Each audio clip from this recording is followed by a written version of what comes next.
I'm trying this local recording thing. I think we're good on internet. I hope.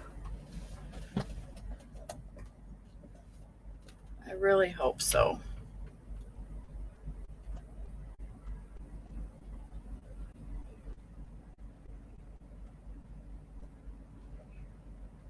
Hi, Grafton. Good morning.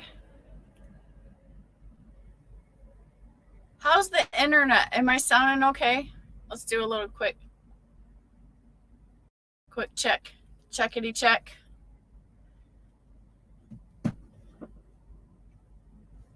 Give me a thumbs up or something quick to let me know if we're okay.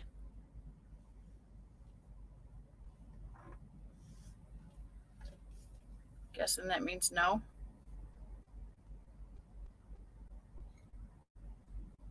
Everything looks good on my side. Sounds good too. Okay. Fantastic. Thank you, Grafton. I can always count on you. Thank you so much. I like your truck, by the way. I think it's just like mine, except it's red. It's a cool red color. Ooh. Oh, so Grafton, it looks like. So I just like zoomed in on myself. It scared me. Um, you got one of those solar panel things on your truck, or is that just like a paint racing stripe? I love the black and red. I love it. Like my truck's all black, but yours looks really cool with that paint scheme.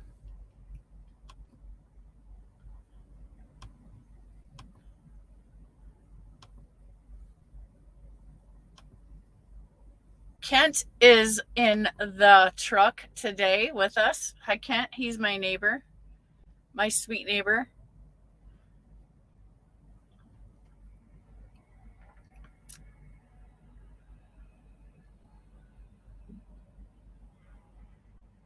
You're on 8 batteries too. That's our EPU. Would you mind telling me who you drive for? In case I ever go out of business. Not going out of business. I hope. Wink, wink. Stepped in at Trucking is in the house. Good morning. I am in Nebraska at the Loves. What town am I in? Hang on.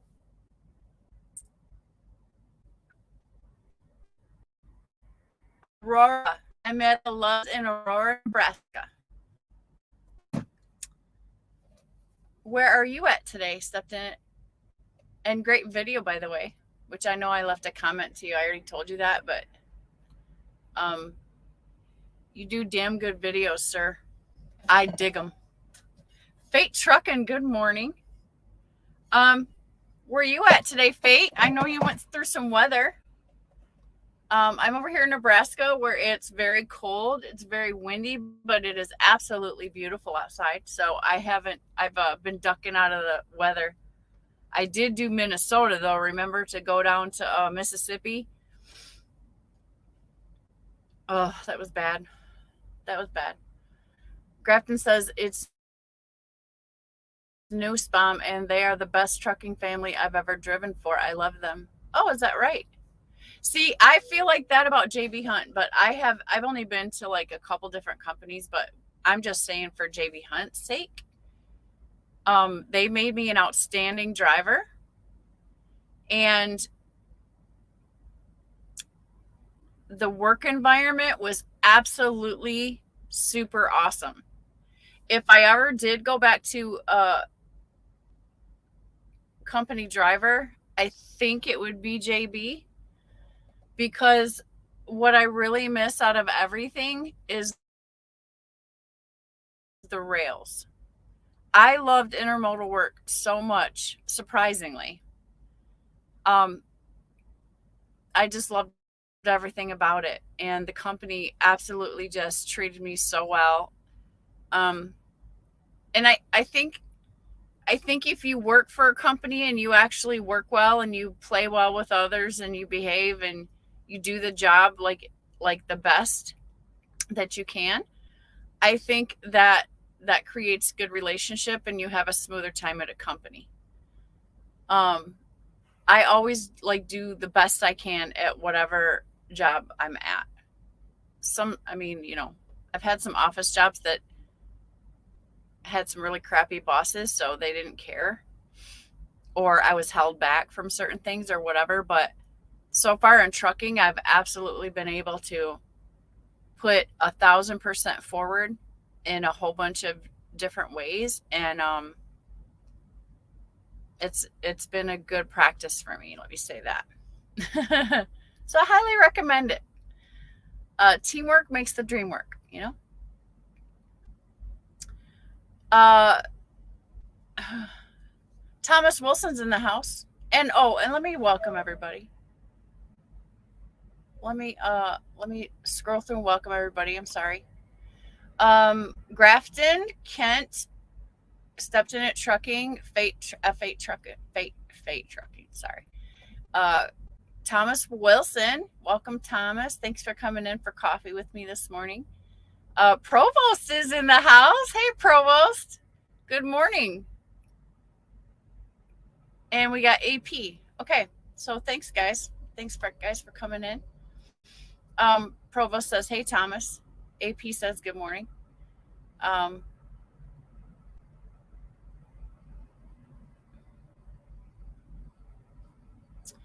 Thomas says, I thought you was coming to Indy.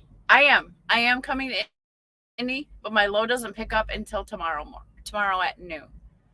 So I'm taking my 34 again, trying to reset my clock again, which turned out to probably not be the wisest decision. However, there was a load coming out of I think it's near Omaha, and it's taken me to Indianapolis.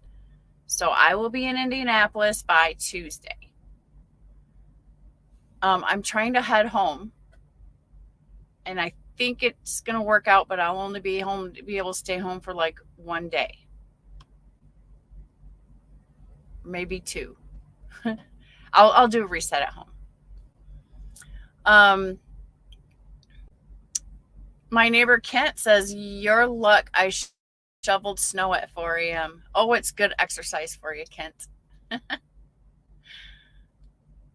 Kent's gonna let me park in his driveway next door if I get home, he said. So I know he's gonna have it all shoveled because he's the best like that. Fate Truckin says, I'm West Virginia right now, heading to Chicagoland area for tomorrow morning. Okay, wow. See, West Virginia, is it cold? Is it icy? Like, what's the weather down there? I'm so nervous about getting in those mountains and then getting snow, right? And getting in a bad situation. I did it last year, but I think that's why I'm a little more shy this year about it. Like, I'm mountain spent. And then you add a little snow on that. Like, I just went to West Virginia last week or something like that. But you add a little snow on that, oh my God.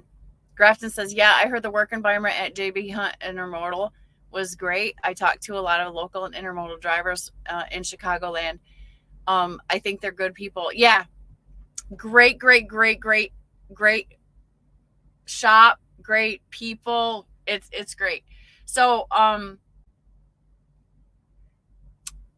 I saw in a chat, I forget where, sometime this week I was in some chat and somebody was not happy about JB. Oh, I think it was in Cash's live. And somebody was saying that, and Cash is not a big fan of JB Hunt. Okay. But somebody else was saying that they were unhappy there, but they lived in Tennessee. And I can only speak for Chicago because I worked in the rails around Chicago because there's 13 rail yards, right? So busy. I did regional, so I was home every weekend. Mandatory, they sent me home every weekend, paid me to get home and paid me out the driveway. That's not too shabby, right? And so I think maybe in other areas like Tennessee, JB Hunt Intermodal may not pay that well, but I'm going to tell you, in case you're curious, if you're running out of the Chicago area, they pay very well. They pay very well. Um, Provo says, yo, Thomas Wilson says, all of you need to broaden your horizons on company drivers. Just saying, I've been around a long time. Yeah, I agree, Thomas.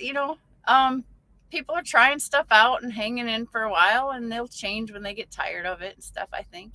You know, Stepped in at Trucking says, at this moment, I'm at my parents' house near Dallas. Oh, I was just in Dallas. I picked up the load that I brought up here in Dallas. That was Friday. I was there Friday, picked up the load and brought it to Nebraska, delivered it Saturday. But he'll be heading to Houston for a Monday load, and then I head back to my parents for a week off and turkey dinner. Oh, that's wonderful. I hope you do. You know what I love is when you guys get your moms on there. I hope you do a video with your parents. That would be fun. I have to talk to Stuart. So Stuart comes in. I'm trying to get him to do another video with his mom. I might get my mom on if I see her. I don't know. I don't think I'm going to see her when I get home for the holiday. But my mom, I can always have her come in on a link. So there's only a few people getting together for the holiday when I get home, and it's my girls and their babies. But one of my daughters is going to Alabama because she just got married, right? The baby just got married. So her and her new husband, I think, are going to Alabama to see his side of the family for Thanksgiving. So we won't have her for the first time. And I may not make it, but I'm trying. I always try. I never promise the kids because I don't want to let them down, I was a single parent, so there was a lot of times in my life that I was like, I'm going to be there. I'm going to be there. And then I'd get hung up at work. So it's not just trucking. Like, this is a pattern with me. And I feel bad enough about all those times. So I just decided this is going to cause the same thing sometimes. So instead of me making promises and breaking promises, I'm just going to not promise. I'll be like, yeah, if I show up, I'll show up. I'll be there if I can. But they're older now. They're more understanding, Now they understand what it's like to be parents. And now they understand what work does to your life, right? Fate Truckin' says, I was a company driver for over 20 years. Don't think I'd ever go back. Yeah, I'm there, Fate. I'm going to fight like hell through all of this, which I'm doing. I promise you that. But I always say if, because I know that anything can happen. So I will mention plan Bs, not that I ever intend on going there, but who knows? All of this talk is there's a lot of hype in 20 different directions, and I'm not putting my faith in that. I'm putting my faith in myself and my current business situation that I have going on. I have a good relationship that's holding me above water so far.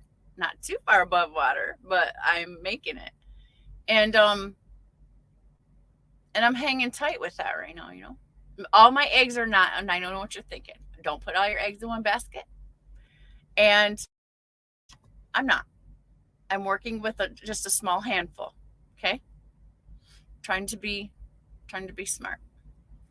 As a matter of fact, the load that I got from Minnesota down to Mississippi was good money, and a different broker than my mostly day-to-day team, I guess. Bay Truckin' says, I probably would get out of the industry altogether and just fish every day. I feel you there too, brother. Oh, man. Sometimes I'm just like, if this doesn't work out, it's like my relationship status, right? It was like, the last one was like, if this doesn't work out, I am done, bro. I ain't even going there again, right? So I feel you there because I feel like that touches something similar, right?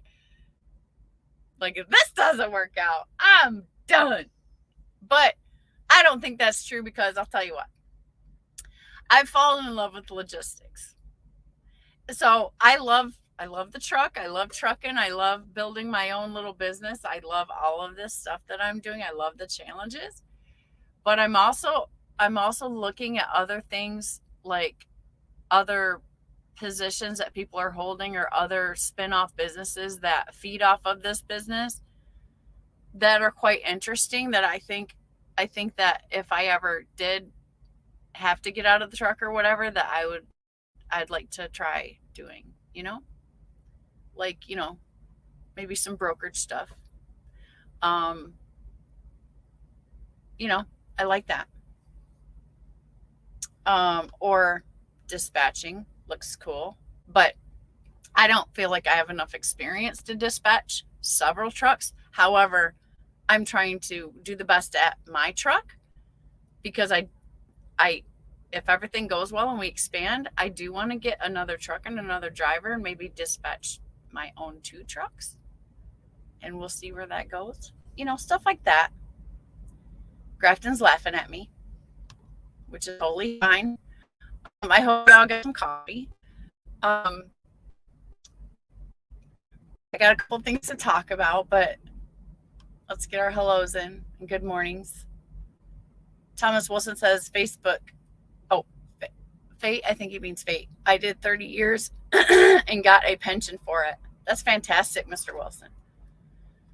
Fate Truckin says it's cold, no snow. East Coast mountains aren't bad at all. Okay, that's good to know. That's good to know because I'll be worried about you over there. Grafton says, yeah, East Coast hills are fun. Yeah, I know, right? I don't mind them in the wintertime, but another thing is my truck's not geared for the mountains, right? My truck is a highway truck, and she loves to pull heavy loads on the highway, and maybe some hills. Maybe did I lose you? Everything just blanked out.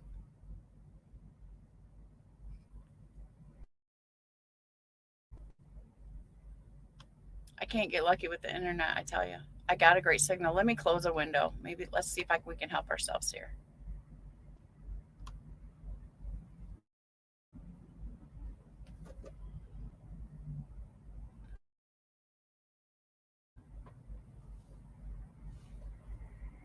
It's going through my hotspot on my phone. But what I think happens sometimes,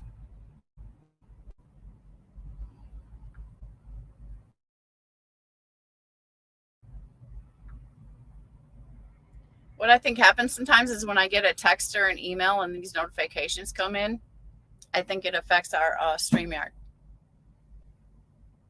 Okay.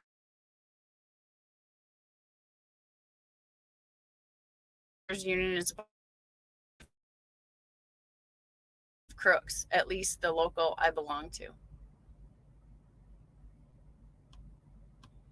Stepped in at trucking says it's baby steps with my mom. Yeah, I know my mom too. She's still my sweet mom. I said this last time. She's still, when we try to voice time, she's still doing this. I'm like, Mom, show me your face. I can't look at so when I'm looking at the screen, it's just her ear. Old school's in the house, says he's about 10 minutes late and going to get some coffee. Yeah, get your coffee. Provo says we sued FedEx in 2004 and won and got paid for it in 2018. Wow. Okay. I hope that means you're set for life and retired already. Mark Ely's in the house. Good morning, everyone. Good morning, Mark. Thanks for coming in. Twitch SK's in the house. Good morning, Twitch. Thomas Wilson says, I hear you, Robbie. I knew you did. Glad someone beat them, sir. I'm not sure what that situation's about, but I'm glad you won. High five on that. Snorlord OG is in the house. Good morning, Snorlord. Grab your coffee. I haven't been able to do coffee over the past few weeks because I've had to just throw everything aside and grind. So my schedule's been off. I've been split breaking. I've been running my face off. Um, you know, I've been running recovery loads, which, you know, trying to get those extra dollars because they're recovery loads. So it had me all out of whack. And I'm trying to get back on track with this 34, but now if I make it home for Thanksgiving, that's going to throw me off a day again. So it almost it's going to cost me a couple days, but we'll figure it out. Mark Ely says, I use 3 brokers. One is my savior. We talk about everything, and sometimes he calls just to talk when he's stressed out. It's pretty cool. Sat in his office on Thursday. Great person. That's a great relationship to have, Mark. I got about 5 brokers, but there is one that I have a closer relationship that I literally speak to him every single day. And he realizes the value of my performance for them. And I think that, so he stays in contact with me so that he can book my next load. I think I bring him some peace of mind. Like I'm a driver that he doesn't feel like he has to worry about on a load, and because especially recovery loads, right? And so that's taken time for me to build that relationship to that level. Like he gets me, he knows how I like to run. He's perfectly talented and capable of running me that way. It's been a great relationship, and I'm very grateful for it so far. I mean, I am, period. Sorry, I guess Grafton said I blinked out for 2 seconds. Sorry, guys. I don't know why I can have a full signal on my phone, and then I'm just trying to, it's literally right here. I'm in the window, and I'm trying to StreamYard off of it. Snorlord says he's always out of whack. Bull of the Woods is in the house. Good morning, Bull of the Woods. Grab some hot coffee. Let's enjoy this morning. Provo says it was a class action lawsuit. All contractors from 1999 and 2004 got paid. It wasn't life-changing money. Okay. Yeah, class actions are always like, so I'm from Flint, Michigan, and I'm in a lawsuit, $600 million lawsuit for the poisoning of the water, which to me is a drop in a bucket, but there's a lot of us in it, right? So, I mean, a lot. Like all the citizens of Flint are in it. So it's like, how much is $600 million when you're talking about that many people, right? So I don't expect great things, but I'm hoping for at least, and this is even probably too much, but I'm hoping for at least a compensation for the loss of value of my property, because my property value is, my whole place is worth $25,000 right now. It's a 5-bedroom, 2-bath house on 2 lots, so it's got a very pretty large. Like, I can't talk this. Hold on. Pretty large yard. 25 grand sucks though. So if y'all are wondering why I'm still living there and why I don't move and why I don't sell my house, would you? No mortgage? A big house like that with some decent size, little amount of land for 25 grand? What am I going to do with 25 grand? Would I even be able to get another house like affordably? Like my house is paid for. That's the other thing too. Like I have no mortgage. Provost. Oh, I read that. Thomas Wilson says, well, I'm cooking keto biscuits on turkey bacon. That sounds delish. Time to start the eggs. Thank goodness for these what? Gallons 3-in-1. Oh, Gillet 3-in-1. What is that? I don't know what that is, Thomas. I'm sure it's some kind of food. He says, take care, Shannon. Hang in there. Thank you, Thomas, for the encouragement. I love you. Like, you've been encouraging me the last week so much. Like, I really appreciate that. Thomas Wilson says that would be 400K plus in Georgia. Patrick Zimke's in the house. Hey, Patrick. It's good to see you. He says, good morning, all. Mark Ely says, you in the hole right now. I am not in the hole. I'm not in the hole, but if I'm going to stop for Thanksgiving and I'll be 2 days behind in my truck payment, which brings me out. When I come out, it'll be like $250 that I owe to get started, which I knocked that out in my first load out, right, and then get back on track. So the problem is, it's not a problem, but the policy is that with my lease, I cannot pay ahead, right? So I couldn't pay the whole week ahead of time. It's billed every day, so I have to pay as it goes. I can be behind, like if I take a 3-day load, like it's going to bill.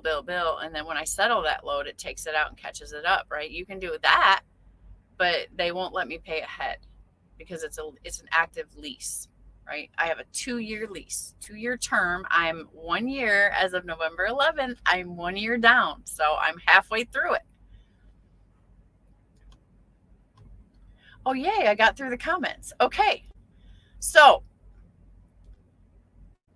if you haven't subscribed yet to Cash is King channel, you should. Last night there was a buck wild little live going on. I had to hide behind my curtain while I was watching it because I was afraid Cash was going to throw something. He was in rare form last night. It was a great show though, and he was speaking some pretty valid thoughts, and that's his opinion and that's his channel, and I respect that. And so I got scared because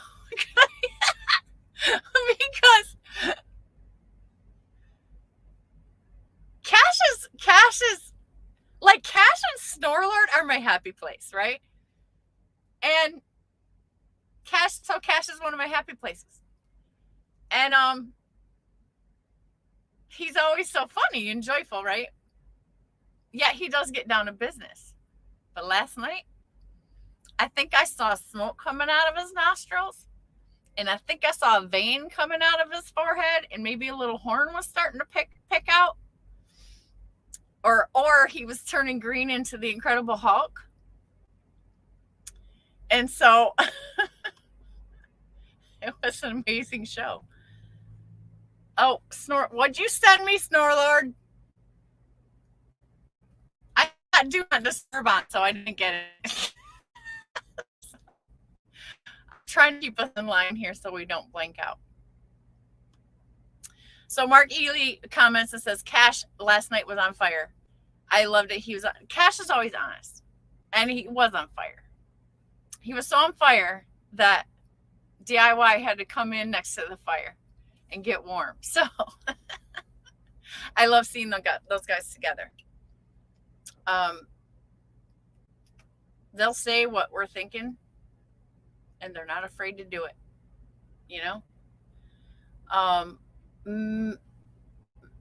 Manilo Liz is in the house. Hey, good morning, Manilo. It's beautiful to see you in here. I love it when the ladies come in. Thank you for the compliment, and cheers. Good morning, coffee. This is my bootleg Snorlord coffee. I got bad lighting. It's like too bright. It's because I'm facing the window. There we go. We got to get some contrast. It's getting dingy. I really need to get... Oh, hey, I should order it today so I can get it sent to the house because I'm going to the house. Thank you for reminding me, Snorlord. Yeah, I think I'm going to do that. And hopefully it'll be there when I get there, right? Thomas Wilson says, I've watched him before. I prefer Snorlord much better. Yeah, it's different, but I like to watch Cash because of the comedy, right? He has definitely got the best comedy, trucker comedy going on. And he works really hard at his channel. Cash has also been so gracious to shout out new channels and shout out my channel, which I always want to shout out his channel because he shouted out my channel when I had like 4, 5, 6, 7 people. And so I'm always forever grateful to Cash for that.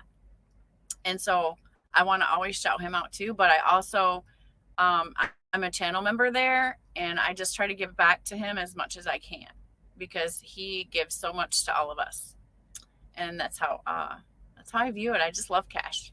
He cracks me up. Like, I've probably had coffee in my nostrils like more times than I can count because he's so funny. He's so fun. I love it. I love comedy. I love to laugh. I love funny things. I love all that stuff. Now, Snorlord.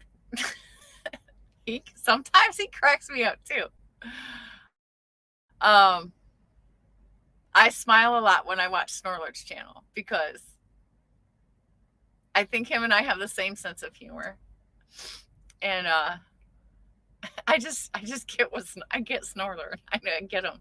It's a happy place for me. Snorlord says, I think it was my live feed on Thursday with Nevada that set Cash off. Yeah, okay, so I was wondering what the trigger was, right? I was wondering what the trigger was. Because there's been a lot of talk about that and that and this and that. And so I wasn't sure if that was the trigger because I've never seen Cash like that before. I mean, he gets fired up, but last night he was really fired up. Like I've never seen him before. Like I felt like I had to get down on the floor and like, okay, what's going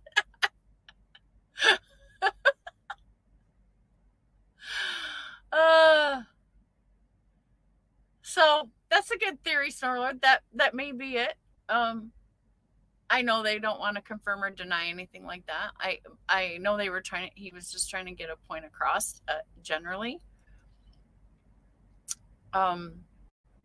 Yeah, maybe specifically, I don't know. I don't want to judge. But I was just like, whoo, woohoo! Thomas Wilson says, you hear that, Steve? Need more comedy. No, I'm not. No, I love Snorlord's channel. I love both of his channels exactly the way that they are. And I love them for that reason. Like, they're two perfect channels for me. Like, there's variety, there's business, there's live music, there's wisdom, there's deep thought, there's intelligent conversation. Like, Snorlord got all that in his channel. And I'm not saying Cash don't, but I mean, right? So if you haven't subscribed to Snorlord's channel, please go over to Snorlord OG, where you will hear the controversial topics and things that make you go, and just things that are beautiful and interesting. You should subscribe to Snorlord OG. And if you want to talk trucking and market and business sense and all of that, you want to go to Snorlord. God, here we go. Snorlord Viking Caveman Trucker channel. I hope I got all the words in there. That's what you get. Good stuff. Good channels. Thomas Wilson says, Provo says, it was a good one, Steve. Proves you can't cure stupid. Provost, I agree. I say that all the time. You can't fix stupid. Right? And you can fix ugly sometimes. Sometimes. Depends on what kind of ugly, right? Some people are ugly inside. And even that can be fixed with time and therapy. Nomadic Brit is in the house. The Brits are in the house. He says heading back to Wisconsin tomorrow, then back to Georgia. Yeah, Brit's in it. Brit is he's in the trenches out there in that weather. Going home to Georgia though to have a break. I'm very proud of him. He's worked his tail off times 10 the last couple months. Snorlord says, I'm funny looking. Does that count? You're not funny looking. I'm sorry to disappoint you, Snorlord, but you're not funny looking. You are like stoic, wise, wizard looking. Yes, that's what I would say. Manalo says, hello to everyone. She's a newer member, a subscriber. I think she came over from Alex Express channel. So I appreciate her for hanging out and coming in and being an active subscriber and being a lady. Alex Express, he's got so many beautiful women that are his subscribers. I don't know what he's doing, what he's putting in the water over there. But he's got lots of ladies over there. So he gave me a shout out. So some of his friends did subscribe, and they're very supportive. So I appreciate them. Cowardly Lion is in the house. Mark the Mailman. He says, hi, Shannon. So good to hear and see you again. Yeah, it's good to see you guys again, too. I did a late nightcap one the other night, and that was just off schedule. But I like having coffee while we're talking. So I figured it was Sunday morning, and see who's up, see who wants to hang out for a bit. Snorlord, the Metalhead Viking Caveman Trucker channel. How's that? Woo! Go subscribe. It's getting better every day. He's doing things. He's focusing. He's working on it. He's doing all the right stuff. And his content is getting better. And he has some fired up days over there too. He gets the broker conversation going on, and fireworks happen.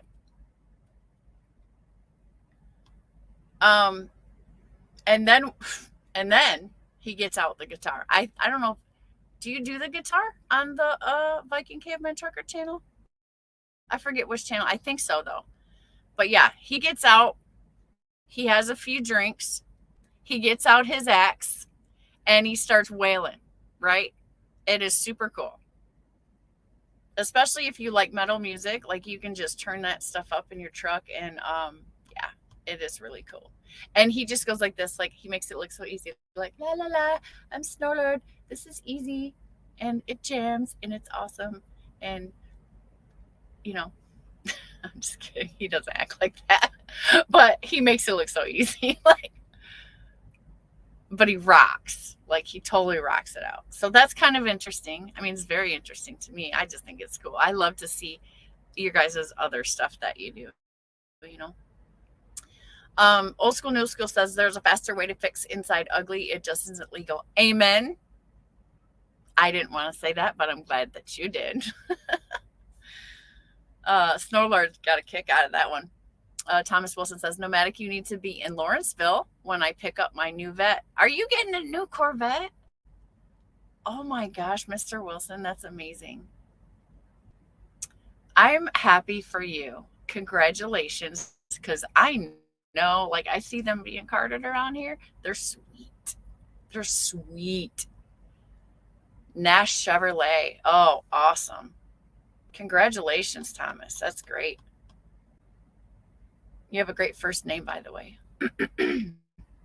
Fate Tarkin says, watch Cash's Kings live from last night. The first 15 minutes is spot on. Yeah, that's what I was just talking about. I'm probably late on the comments, but I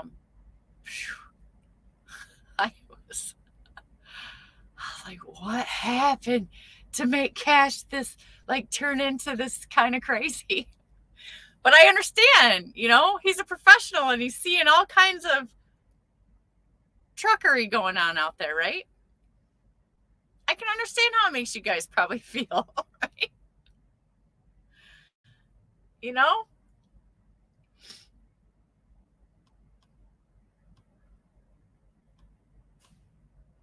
I was just wondering what triggered him. And Cash, if you're watching, like, much respect to you. Much respect to you.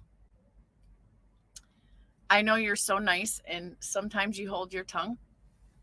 And I think just last night, it was like no holds barred. The gloves were off. If anybody missed it, go over there and check it out. Cowardly Lion says we are all in trouble if Snore Guy starts day drinking live feeds yelling at people.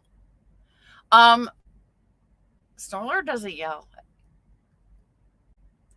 I don't think he yells unless he's on stage performing and screaming his death metal music. I can't picture an angry bone in his body. No, I can't say that. I think I can picture an angry bone in his body. And yes, Snorlord, I know you're in the room. I'm talking about you. He doesn't give me that vibe. Not to say he doesn't get mad. I can feel like, yeah, he can have some anger. But I don't think he's a yeller like that. But if he does, yeah, well, you're right, Cowardly Lion. We're all in trouble. I'll be hiding behind the curtain. That would shock the hell out of me. Cash is like, okay, I was shocked. I was amazed. I felt like hiding, but it didn't shock me as much as it would if I saw something like Snorlord yelling in anger. And Cash wasn't yelling. Well, maybe he was. I felt like he was just passionately getting his point across, if I may say it like that. Thomas Wilson, you are speaking blasphemy right there. Nomadic Brit says, Thomas, I'm in Dalton for the day. I'm sorry, I'm not putting these up so you guys can see them. Look what Thomas Wilson says about Snorlord. Are you trying to trigger Snorlord to start yelling? Because I'll put up the link.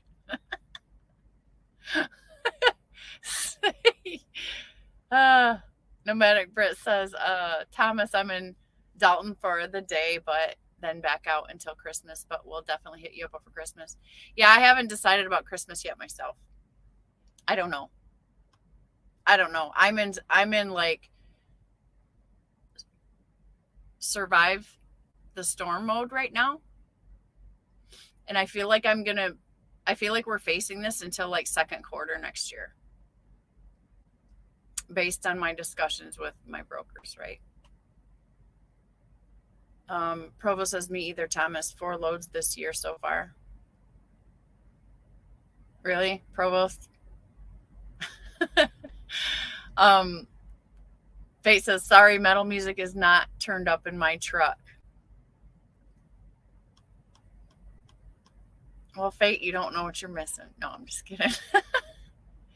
It's like I love all kinds of music. I love music in general.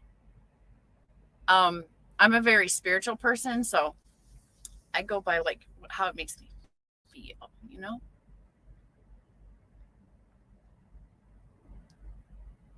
Thomas says, Robbie, if I didn't love trucking so much, I'd be down near you. LOL. Provost says, no plans of doing any more anytime soon. That's awesome, Provost. Having the option to go truck is like where I would like to be. Like when I want to jump in my truck, I want to get to it to be that, where I can optionally make money with my truck. That would be nice. It's not all I want to do, but it's like part of I hope I have that leisure, right? Pop Tart is in the house. Hey, girl, good morning. The Peanuts Club, the Peanut Gal. I like to call it the Peanut Gallery. The Peanut Gallery. Pop Tart says that's pretty cool. I like it. Peanut, how you get that? My grandpa used to be president. I told this story, but I'm gonna tell it again. My grandpa used to be the president of a CB club in Davison, Michigan. It was called Spark Plug City. I still remember that. Anyway, so I think one Sunday a month there would be the club meeting, right?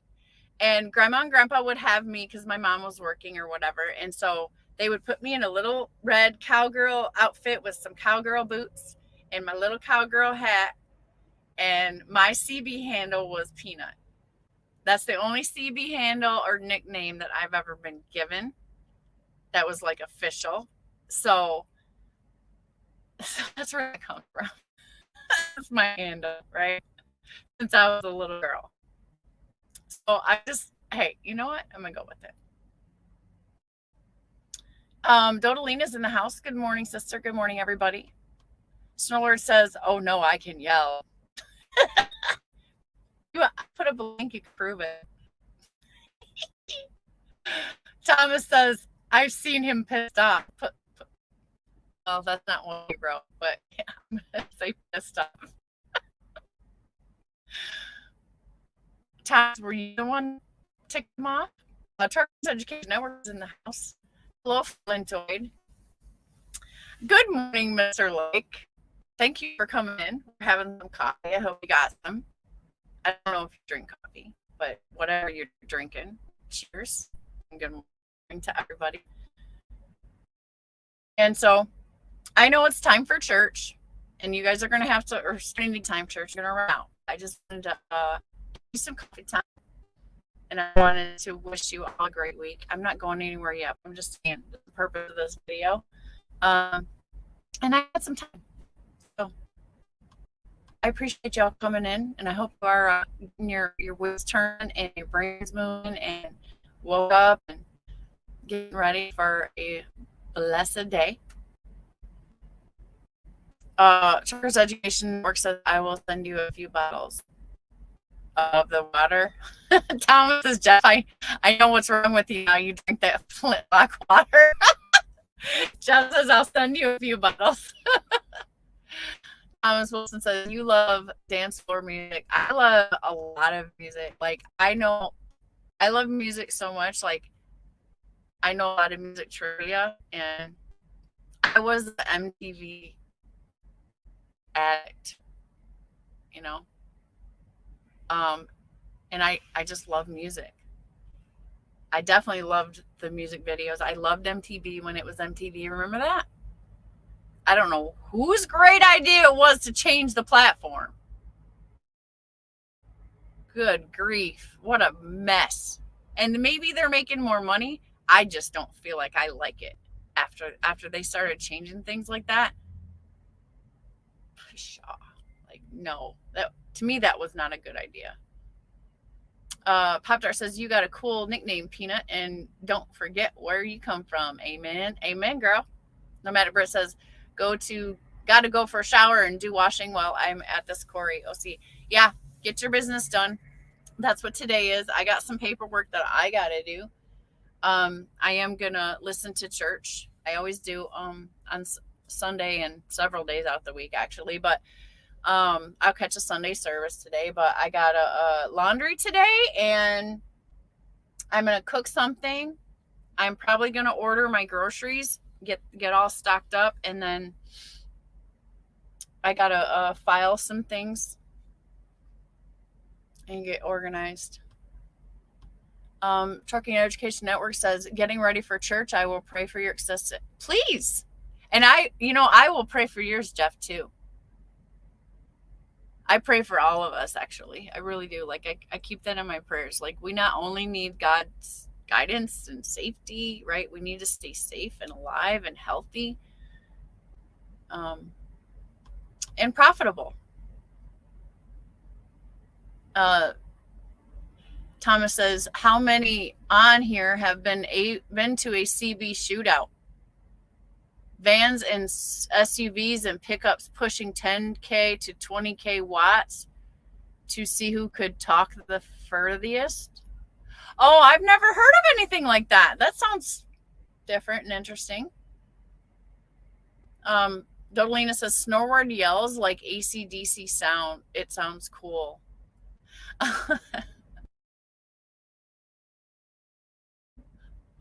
I think it's a lot lower decibels than that, but I get what you're saying. Thomas says, Snorlord, I love going dancing. Do you, Thomas? Do you really? What kind of dancing? Steve Wildman's in the house. Hey, Steve. Thanks for coming in. He says, hello, folks. Thomas Wilson says, old school CB. Yeah. I would like to see that just because it's something I never experienced before. Snorlord puts up a link to his music, his band called Apnea at bandcamp.com. The Great Ruiner.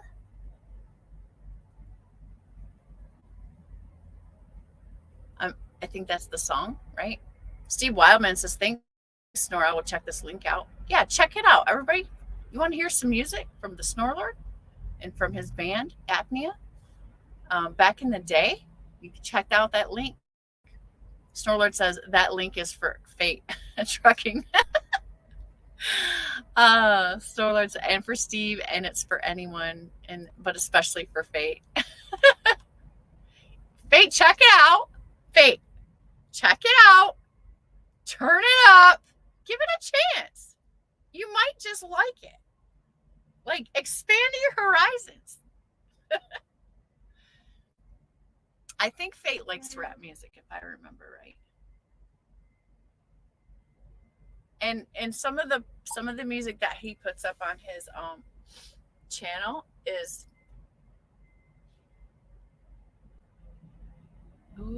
two flatbedders trying to battle out for a space or something.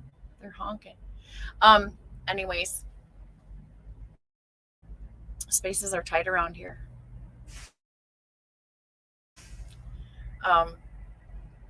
Yeah, I do like some of the music that he listens to, but it's like I don't feel like Fate just has like one certain genre of rap music that he likes. I feel like he has like a array of some different types. Snarlet says Fate will be scared, and he smiles. Pop-Tart says, I'm having another grandbaby. Oh, thank you for reminding me of that. Congratulations. And she says, my daughter's blood pressure was 54 and over 40, and she was admitted to the hospital. Oh. Well, I pray for that situation. I hope that all comes out good. She's the pregnant one, I'm assuming.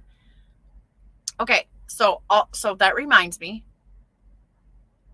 On the 11th, November 11th, was my 1-year anniversary of having and running my own truck, my lease truck, right? On that day, my daughter says, hey, Mom, are you coming home for Thanksgiving? And I'm like, I'm going to try. Well, okay. I said, I'm doing the best I can. I said, I really do want to come home. I got to pick up some mail and I want to see you guys and whatever, because I probably won't be home for Christmas.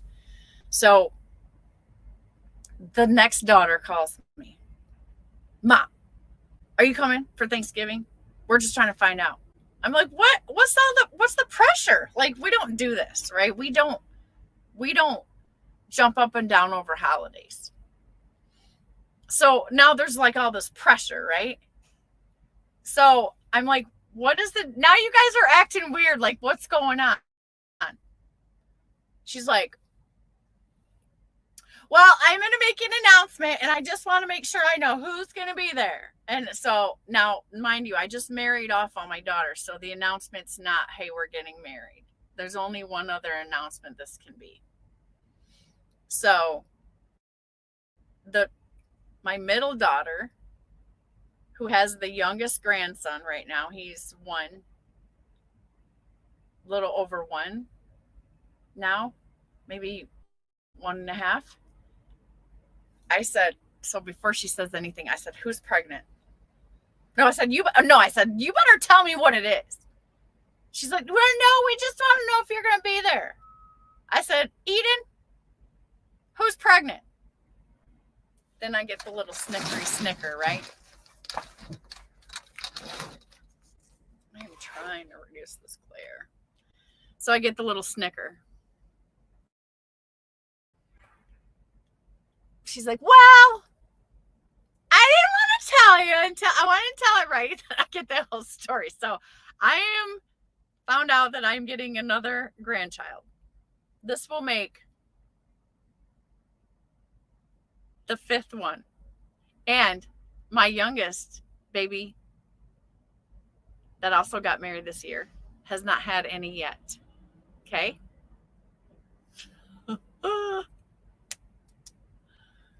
My family is growing. Blessing, but I'm just like, whew, right? So soon. She just had one a year ago. And here comes the next one.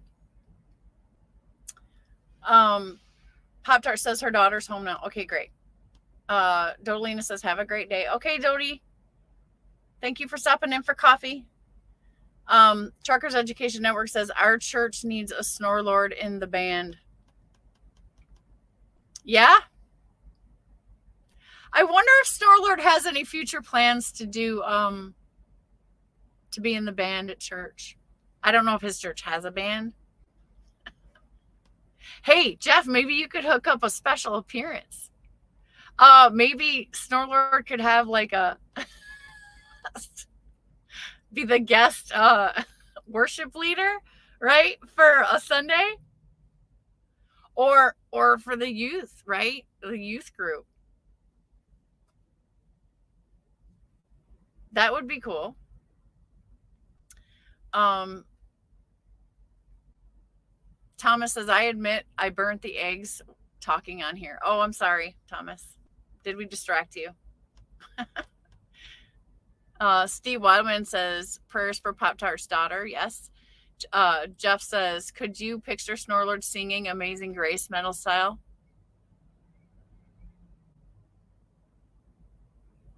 With some heavy bass? Yeah. Yeah, redo that thing, Snorlord. Max Force is in the house. He says hello. Hey, Max Force. Thanks for coming in. Thomas Wilson says Jeff maybe ZZ Top, but not apnea.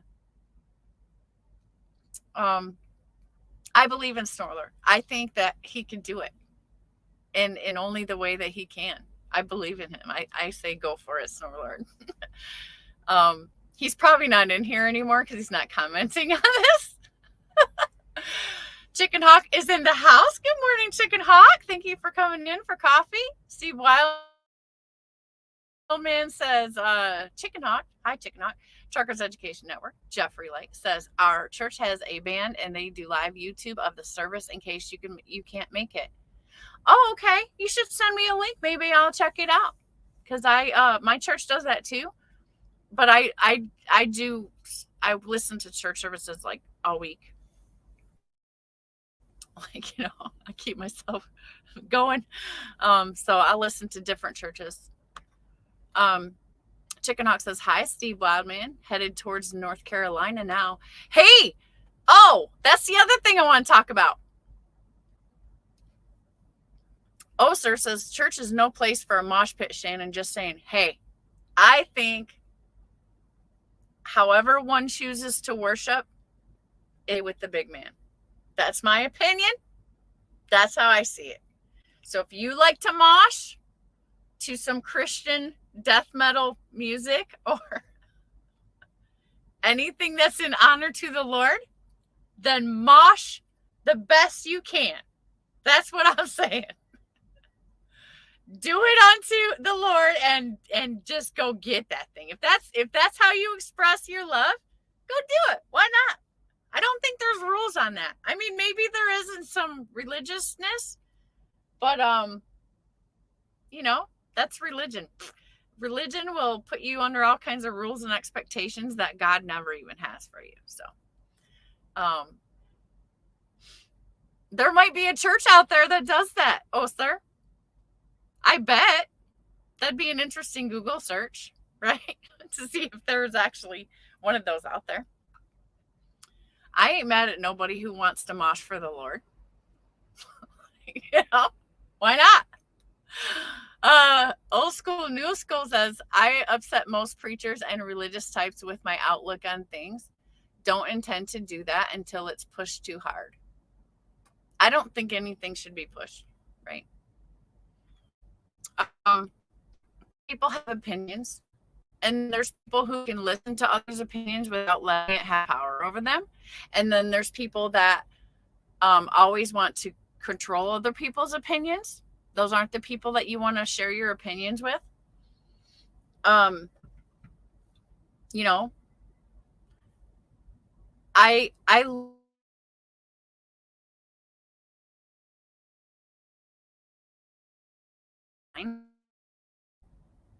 think I blanked out for a second. I respect other people's views and opinions.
Okay.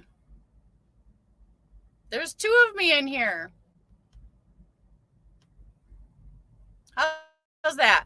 Are we back?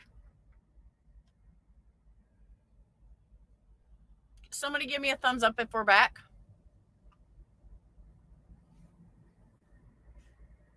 I'm back. Can you see me?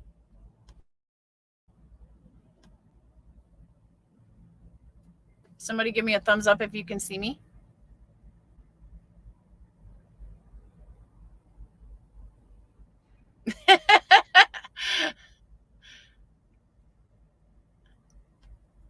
Anybody give me a thumbs up? Can you see me? I'm clueless right now. You got to tell me.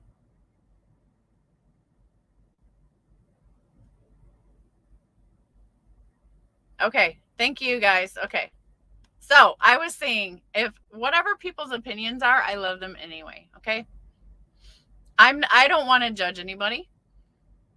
I'm interested in all of the beautiful things that make people colorful, right? That's me. Doesn't have to be you. I know men are different. Men are a little more like in charge of stuff. And it's okay. I respect that people feel differently. I think it's interesting and amazing and everything to learn why people think the way that they think and why they do what they do. You know, who is anybody to say exactly what's right or wrong as far as people goes, right?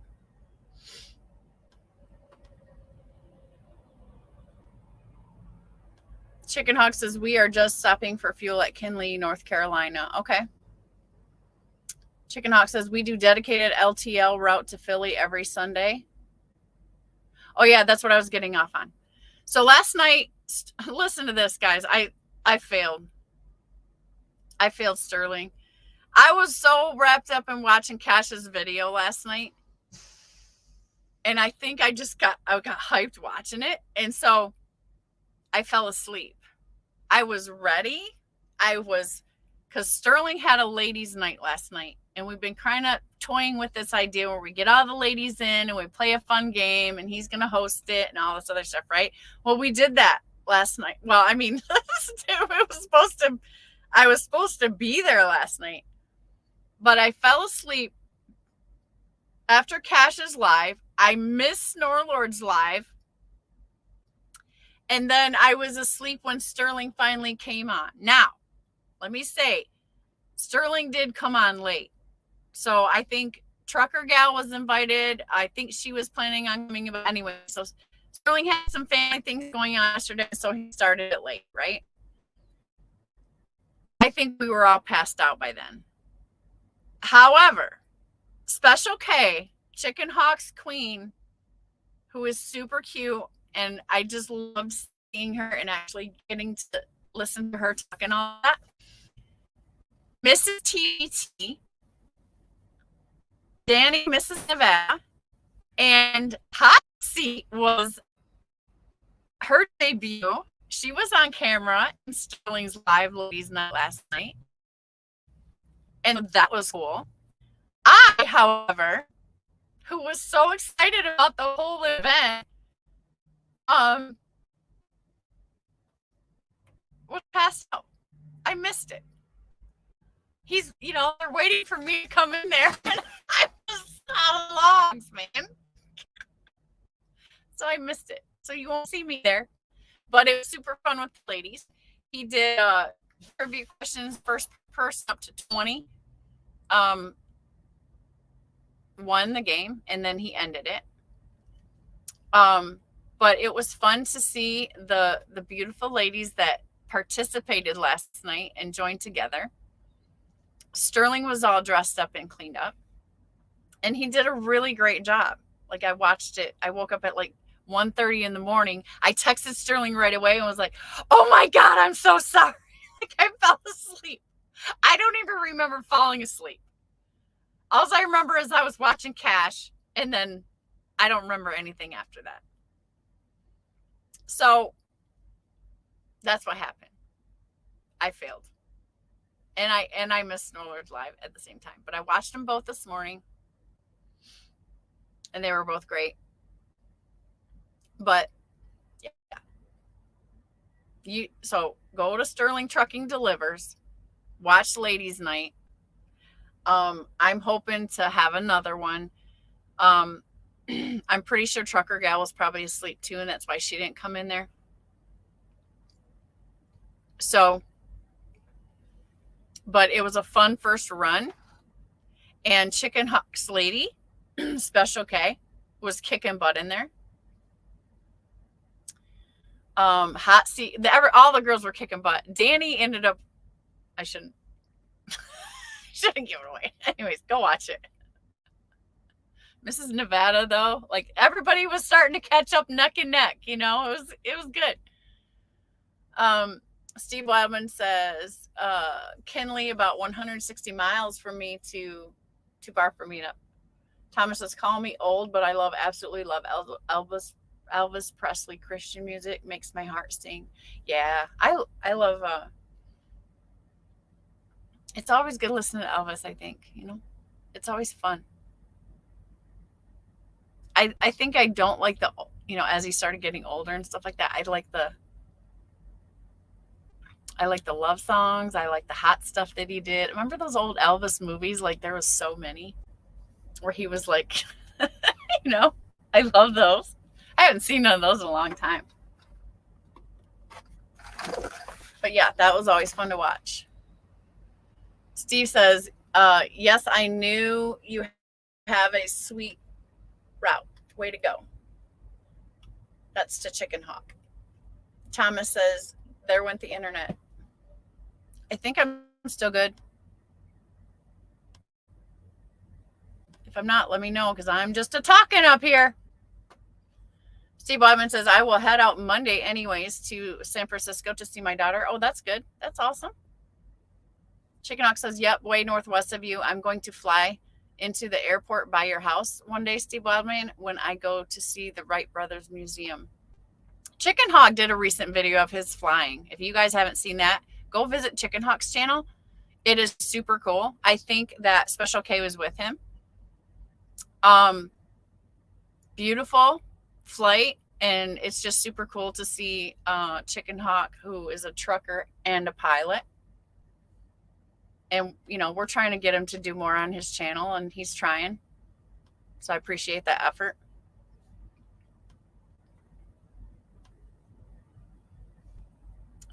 Grafton said twice the channel. Yeah, did you see two of me? When I got back online, like, I think that's StreamYard. I think StreamYard's doing something. I could never tell. Chicken Hawk says, I was in heaven. I saw two Shannon Thomases. Oh, God. If that's heaven, you are a simple man, Chicken Hawk, to please. I'm telling you. Thomas says, have a great day, Shannon. You too, Thomas. Sorry about your burnt eggs. Chicken Hawk says, yeah, Shannon, you always say you wanted to do a Trucker's Lady live. Yeah, well, Sterling beat me to it.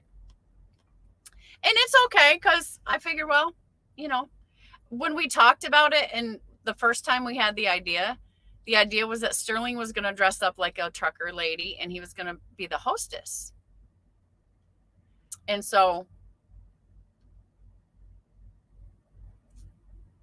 that was the original idea. I would never ask any man to dress up like that, though. Yeah, it was like, if that's what he wants to do. Because I think the original idea was ladies only, right? But Sterling was all like, hey, I'll host it, I'll see it, whatever. And he did a great job.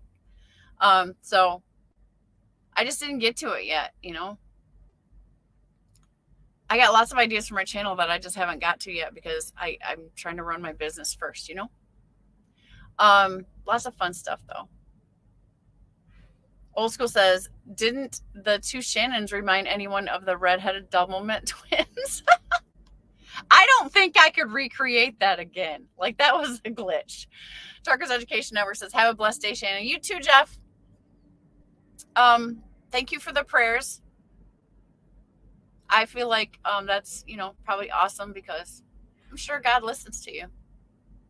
He digs you. Steve says, got a roll on peeps. Enjoy. Busy day here. Okay, Steve, thanks for coming in. Having some coffee time. Patrick Zimke says, have a great day, folks. Thank you, Patrick, for coming in. Snorlord says, have a great day, everyone. Okay. And so, are you guys all leaving because you got something to do? I'm pretty sure. Oh, it looks like Sterling's awake now. Thanks for coming in every day, though, or everybody, though. Robin's in the house. Good morning, Robin. Just having some coffee here. Thanks for joining us. Is it coffee time for you? Chicken Hawk says Sterling is one of the trucker ladies. And we refer to Sterling Trucking Delivers in this chat as Mr. Red Lady. Robin says, I'm still butthurt. About what? Sean Fairman is in the house. Windy here in the Buckeye. Yeah, it's windy here in Nebraska too. It's cold and windy, but the sun is out and it's actually very clear and beautiful. Sterling, we were just talking about your live show last night and that I failed you because I fell asleep. I was drunk on Cash is King and passed out. I don't remember falling asleep. Good morning. So, for all of you that are chilling, having some coffee with you, for all of you that are driving, I'm giving you something positive to listen to. I hope that's my goal this morning. Lots of stress going on in the past week on YouTube, huh? We've heard a lot of passion talks going on, right? We've heard about accidents. We've heard about bad weather. We've heard about freight forecasts that aren't so sunny, maybe.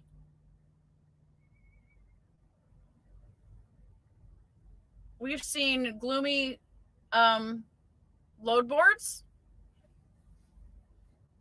right? Robin, did you eat that fudging chip? Fudging on a. You did the one chip challenge? Oh, Robin. We should have had a family meeting before you did that. I watched a video where a couple did that and it wasn't pretty. And they were like, oh, hell no, we'll never do that again. Sterling says, oh, no worries. I was drunk too. I really wasn't drunk. I'm just like trying to explain why I passed out of nowhere and went into a coma so bad that I didn't hear my phone notifications, that I passed out like early. I mean, I know your show was late, and I think I think I got up at like 3 o'clock yesterday morning, so there was reason for me to be tired, but literally I was ready. I shaved and everything, right? I shaved my legs. I took my shower. I had my makeup on. I was ready. I kicked my shoes off. And then that's when, so I was ready to go because I was expecting you to do it at like 9 o'clock, right? That's what we had talked about. I was excited because I sent Trucker Gal a message. She responded to it. So I'm like, okay, she's probably going to be there too. And I think we were just waiting for the notification. And I fell asleep. And I know you had important things to do, your recital with your daughter. So I ain't mad at you or nothing like. There's no reason to be mad at you, but I ran out of gas, I guess. So I apologize. I watched it though. I watched it when I woke up this morning when I texted you, and it was fun. It was fun. He had the ladies stumped, you guys.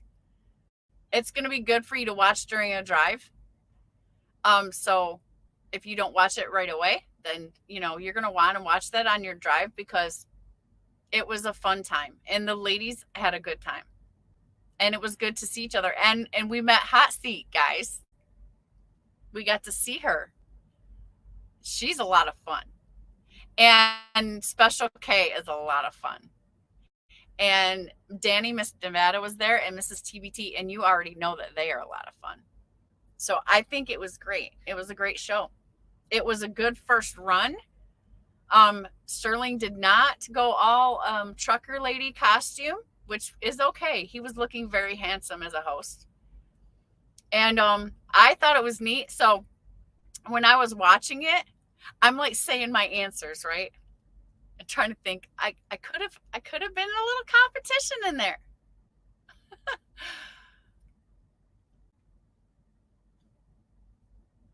So and you did a fine job, Sterling. Like, that was awesome. So Robin is trying to bait Sterling, Mr. Red Lady, to try the one chip challenge. Don't do that to that man, Robin. That is intestinal murder. That's what I would call it. Robin says, I did not last 30 seconds. Old School says, this kind of freight downturn happens not very often and not as bad, but it does happen. People have short memories. Yeah, I agree with you, Old School. Like, I listen to the guys, you know, the more seasoned drivers. I listen to what they say about history. And I know Fear and Gloom also sells and stuff like that for the YouTubes and whatever. But at the end of the day, whatever's happening in this world, I need to be aware of it, but I don't need to make my decisions by it. I need to make my decisions about what is happening right here in this company, my business. Right? Look at JB Hunt. They've been a trucking company for 60 years. You want to know how many things that Mrs. Hunt got? There's interviews on YouTube where she tells a story about how many times they almost went bankrupt, how many times they changed what they were hauling, how many different services that Mr. Hunt changed to keep the business running. Right? And he stuck it out through hard times, right? And look at them today because of that. They're a publicly traded company, and they got it going on. That's what came out of those hungry times from that couple sticking it out, flexing their business, right? Sometimes you got to flex.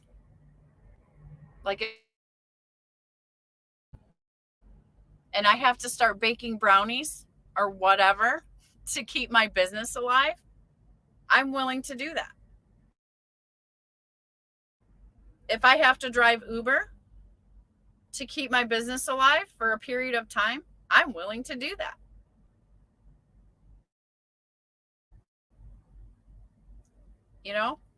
Adapt and adjust.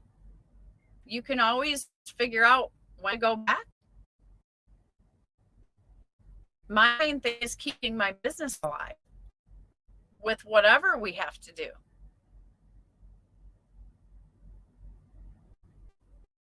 I like what I'm doing and what I'm doing right now and how I'm doing it right now. I love this. So I hope that I can continue to build my company with this service. But I'll tell you right now, if it turns out to be,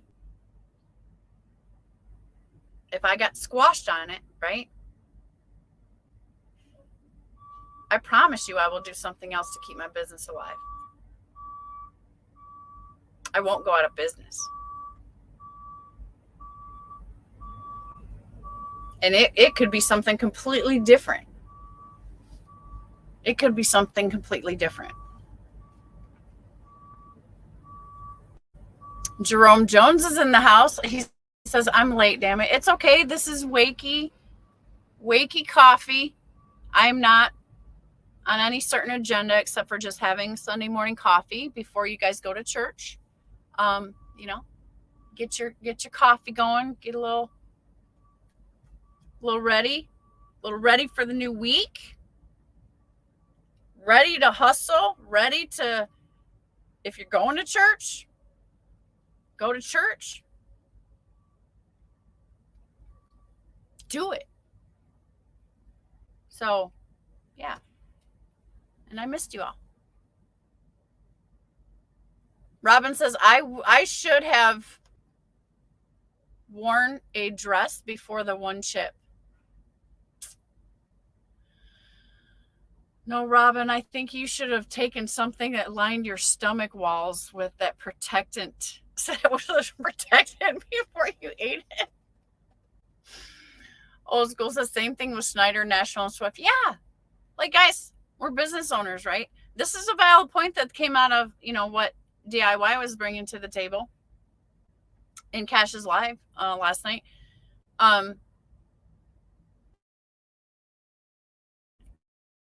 He's here 20 years later.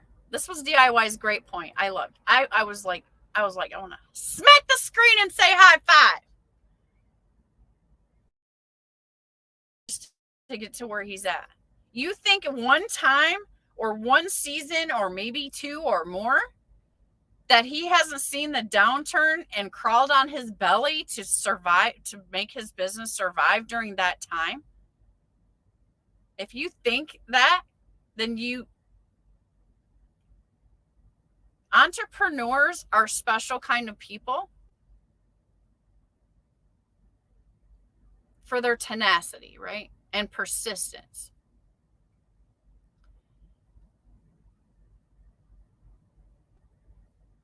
If you're looking for something easy where that's going to get you to a good end goal,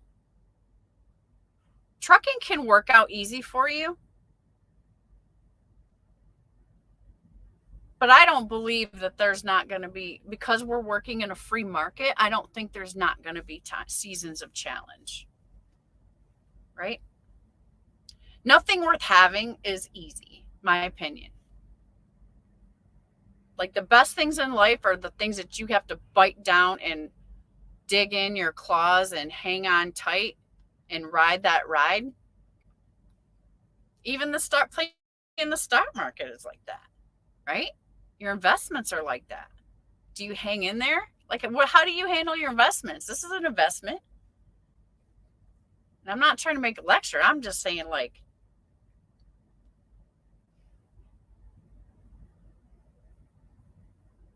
I'm thankful for these hard times because I'm learning how to stick and move through it as a business owner.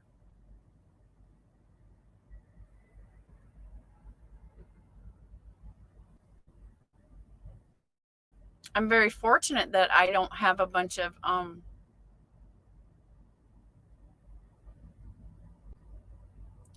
financial obligations outside of my trucking business to worry about.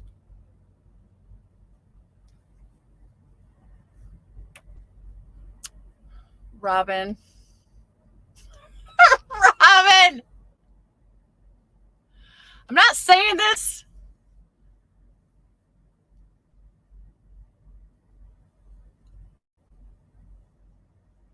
But you're right, old school. Robin says, didn't eat my Wheaties, but oh God. Why? Why? Why did I even just trust that that was going to be clean? Jerome says, going to play in the snow. It snowed a lot in Cleveland, Ohio. Yeah, you're at home, right, Jerome? Robin says it's fudging cold up here. I am planning a interview with Jerome, by the way, when we can get it together.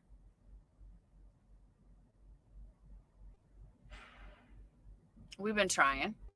And last time we started it, it was going to be great. And then Snorlord went live for coffee. I thought we had some time to play with, but we didn't, so I shut it down immediately.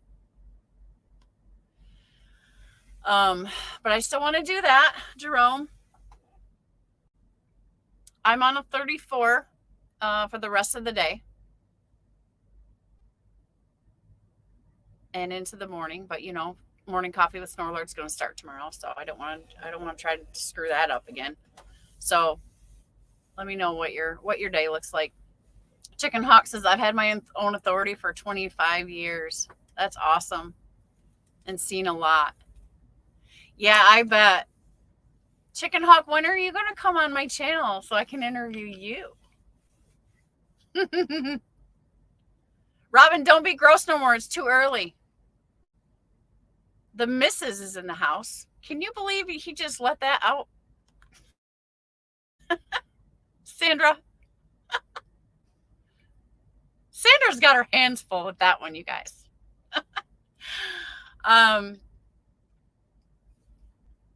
Old school says, I'm almost always right. Sometimes people don't see it. Yeah, I think that amongst my own family.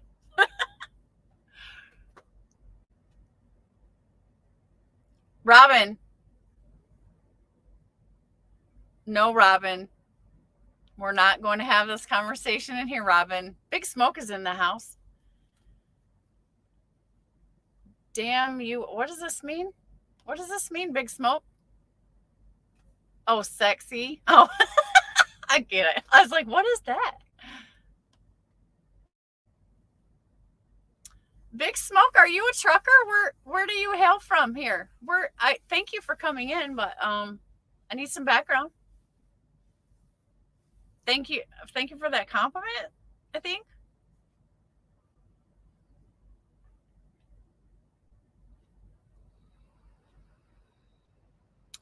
So yeah. So I'm seeing a lot of drivers leave Dart. It's unfortunate. But I also know that they're guys that have wives and kids and houses and cars and all those things.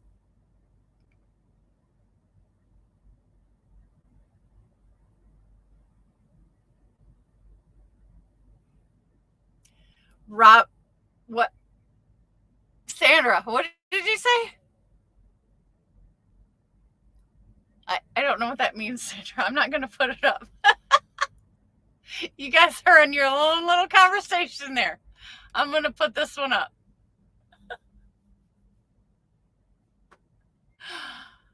Old school is almost always right, and sometimes people don't see it. Hence his handle is old school, new school. He's got a little bit of both. Big Smoke is saying that he is not a truck driver. I used to load machines on trucks, though, mostly conveyors.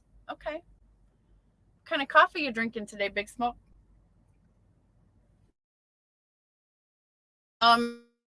Chicken Hawk is asking, why are they leaving Dart? Because this is not the case with everyone.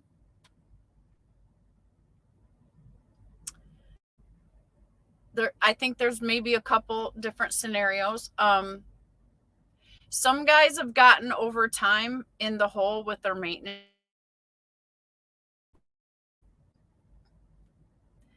Dart has had to make a move to where they will only extend you X amount. Let's say, in my case, it's $3,000 for maintenance. Like if I use all my maintenance account and then I go behind, like $3,000 is my credit line. They're not in the credit line business, right? But they will do what they can to help you, right? So in the past, some of those debts have climbed, right? Because of the truck or whatnot. And guys have not been able to push and replenish those accounts as fast as possible, right? Because they have financial obligations at home, I'm sure is a reason. I'm only speculating, so please bear with me.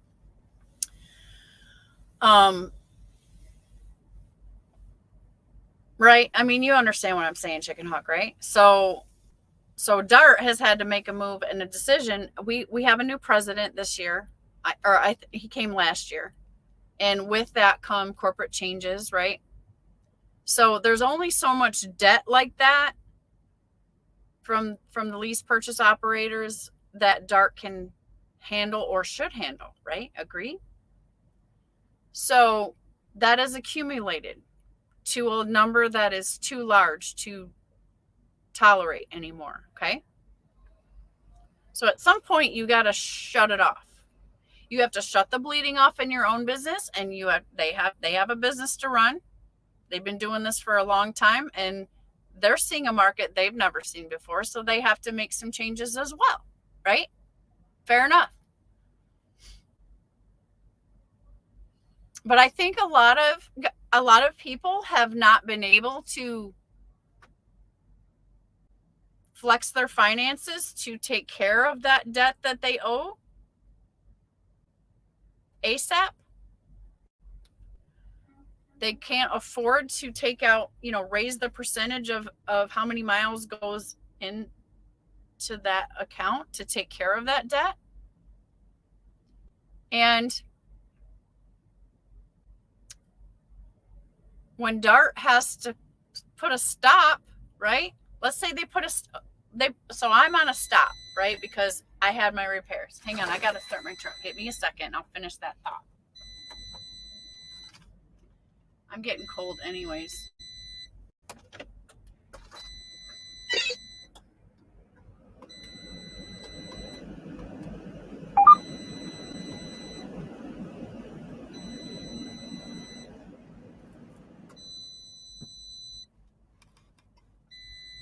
Give me a sec.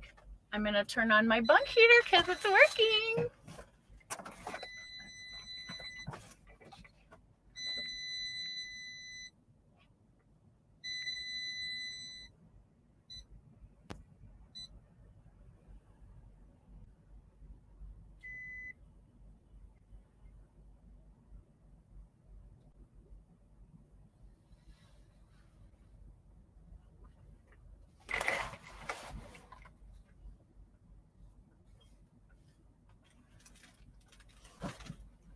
Okay. My bed's not made. I need that heat though, so you're gonna have to suffer. Let me start this out.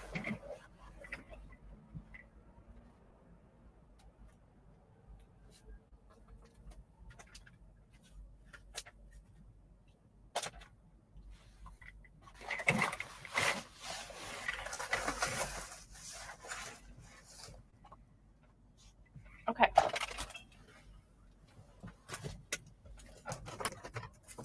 Station break, guys. Sorry.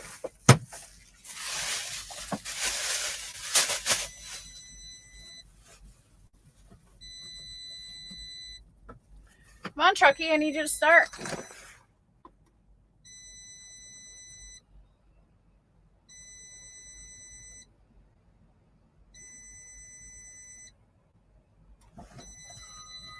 Here we go.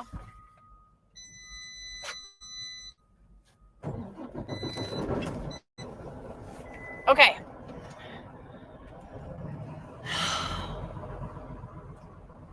So I hope you can still hear me. Truck's kind of loud to me, but okay. So when you have bills and you have things going on at home, bills in regular life and whatever, right? That's an ongoing expense to your business.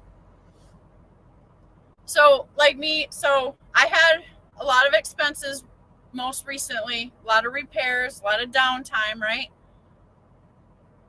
My repairs were made, and this is how it works. Listen.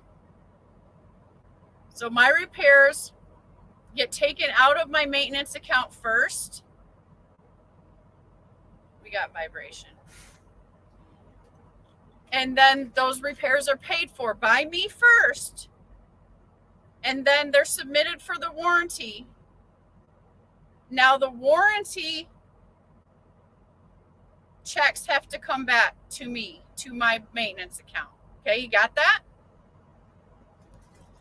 So while I'm waiting for warranty money to come back to my account is like, let's say negative, I'm at my cap, which is $3,000. So if I need a repair right now, there's no money. I'm capped out until those warranty checks come back. So that means I have to financially take care of my repairs. As those monies come back from warranty, they will be put back into my maintenance account. I am not extended extra credit though while those are coming back. That used to be the case, but they have now had to put a stop to that because things were getting out of control. I don't think I need to explain how that happens. I feel like you probably know, you already know, right? You already know what I could say, what I could explain, and all of that, right? So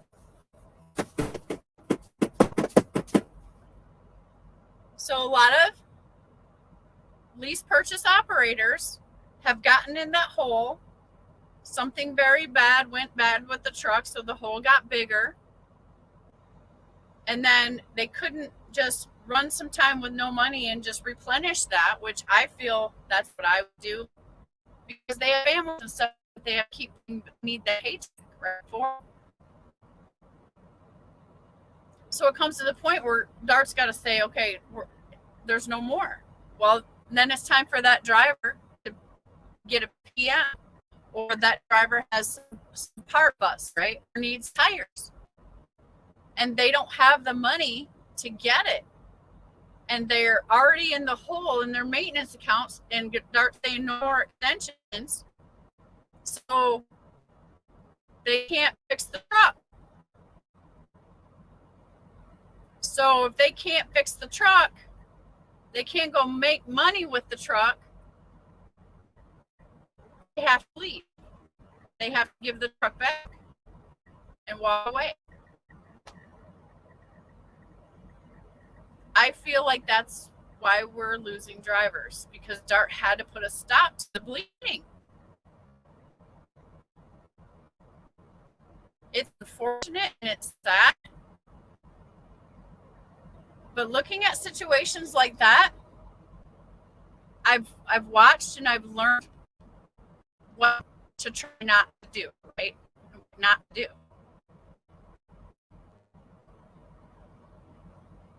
Hot seat's in. Good morning, hot seat.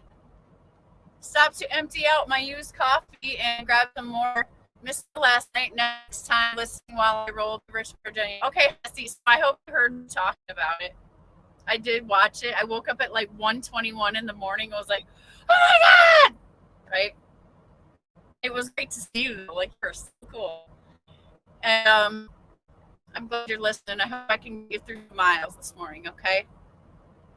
I'm just kind of relaxing and chillaxing and all of that. Okay, chicken hot. Sorry that was so long, chicken hot, but I was trying to explain for those that might not get it.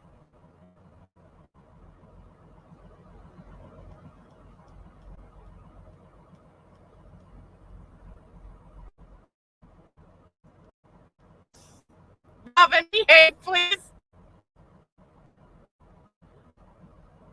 James Clark is in the house from LA. No need for bunk heater. Let's do this. I'm going to move you. Try to kill some of this vibration. Put you over here. We're going to change the view. We're going to do this.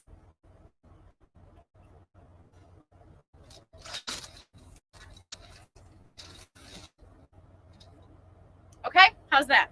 We got a different view and no vibration. I got you sitting on top of some soft stuff. Be more comfortable here.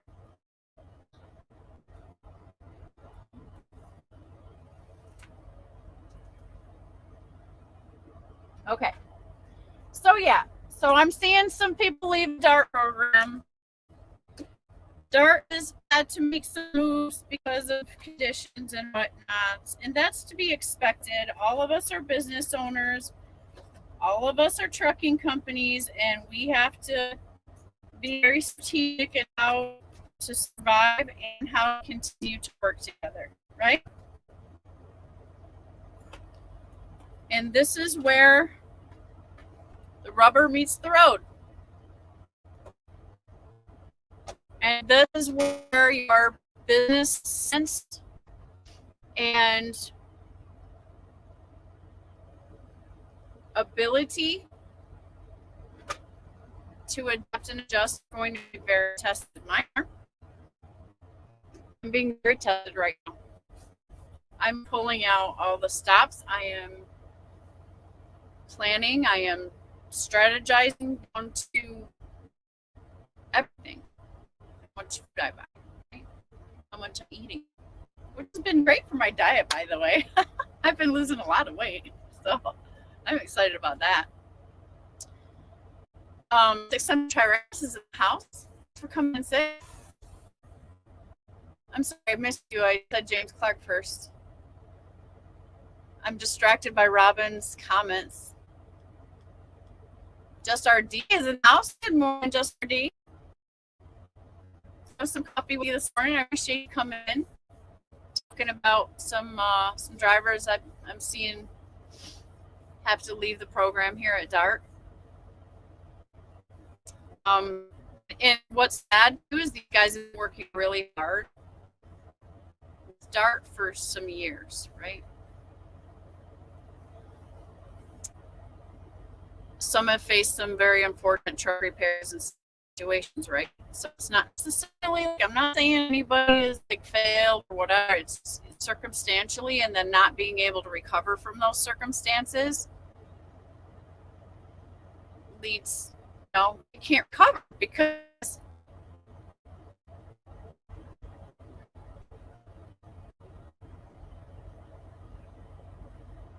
I can't say that I'd be in any different situation if I had a catastrophic breakdown right now. I mean, I would be because I have credit, right? Like I have a good credit score. But I'll tell you right now, like I've been working on that all year to get it to a place where I could catch myself, right? I still have investment money away. I wouldn't want to cash in my investments, but you know what I mean? But I'm building those things. And again, it's a different situation because I don't have a dependent family to take care of. These are men with families and girlfriends and car payments and apartments and all these things that they're paying for. It's just sad. Like, I want to see everybody succeed, and these guys have been working their buns off. What I'm confused about, well, I don't want to go into all that. You get it. Kevin says, enjoy your earthquakes in LA. Chicken Hawk says, we know how repairs and maintenance goes. Right. That's what I'm saying. But for those that watch later, or other dark people or newer people, sometimes I elaborate, not to make you guys crazy, but just to put it out there for somebody that may not understand what we're talking about, because we take for granted that we all know what we're talking about.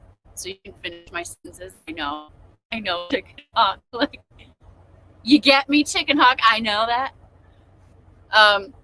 6 says, you need a maintenance account for your maintenance account. Yeah, and I have that.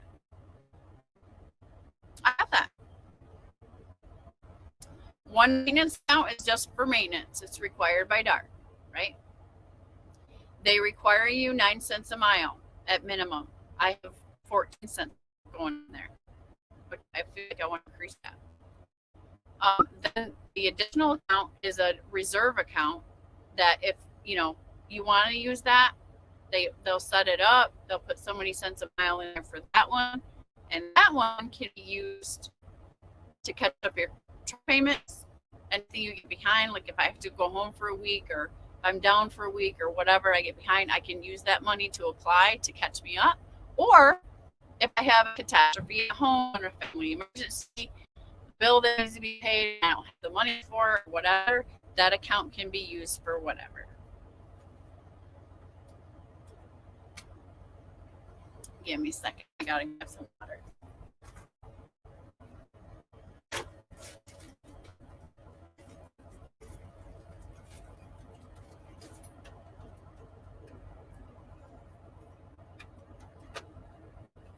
Trying to make a fresh cup of coffee.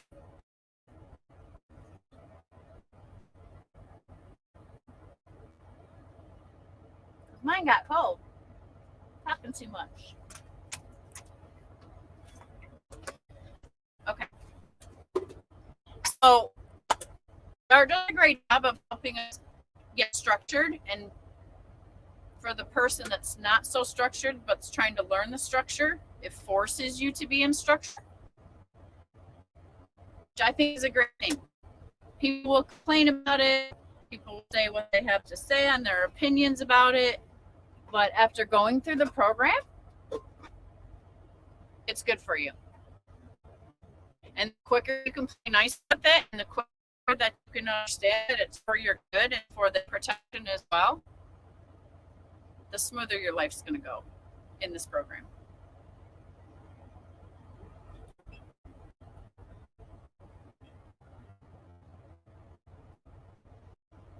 Sets you up for success. It helps set you up for success. The rest is the decisions you make to use it to your advantage, your business. Max versus RD from failed state of Arizona.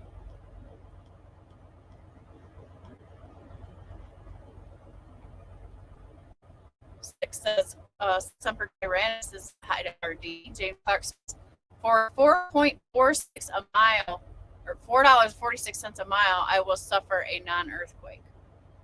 There you go. There you go, James, getting the money.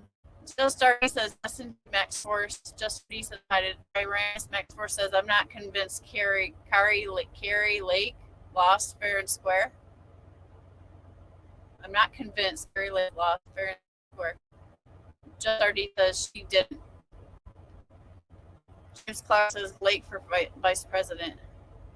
Chief Freight Hauler says, good morning, everyone. Good morning, Chief Freight Hauler.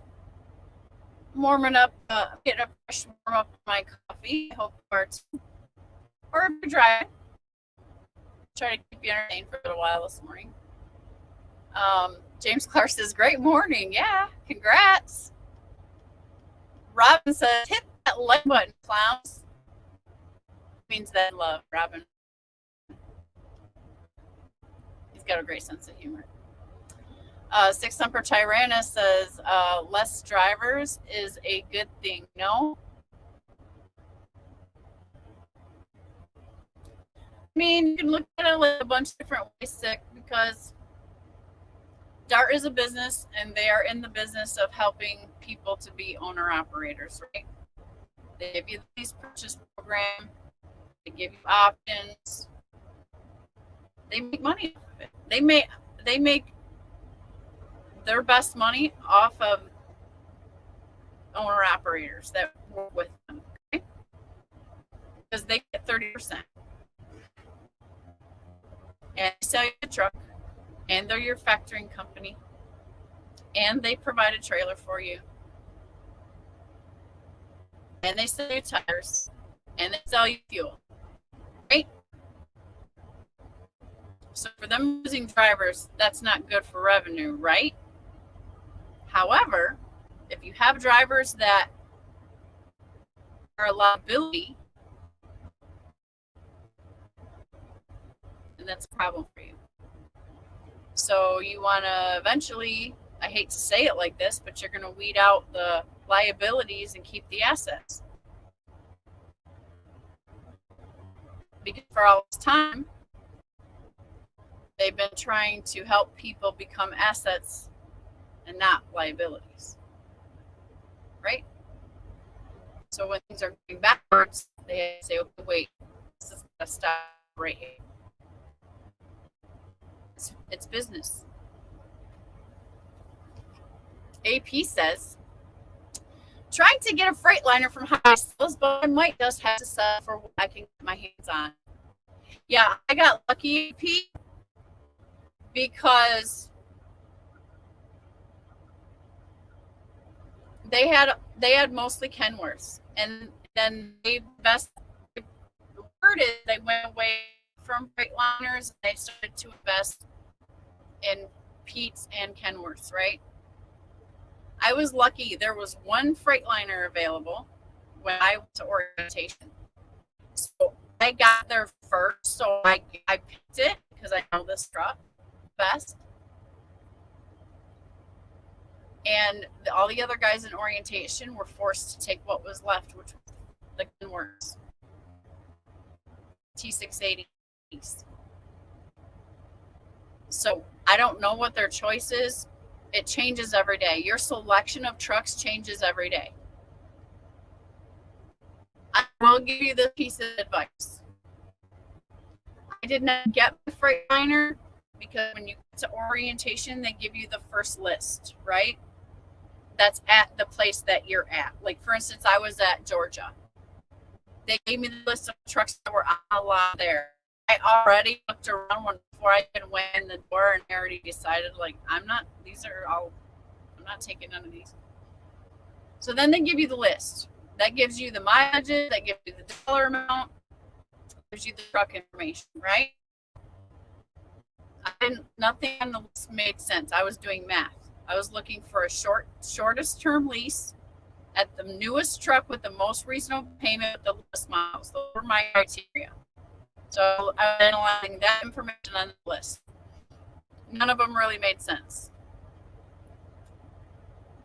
So you have the option of getting lists from all of the locations. Right? They have trucks in the Texas terminal, and they also have trucks in Minnesota, which is the headquarters. So you have a right to wait.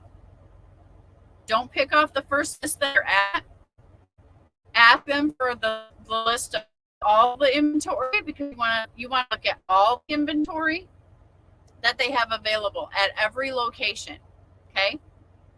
I had to wait an extra day at orientation because they were trying to stall me out.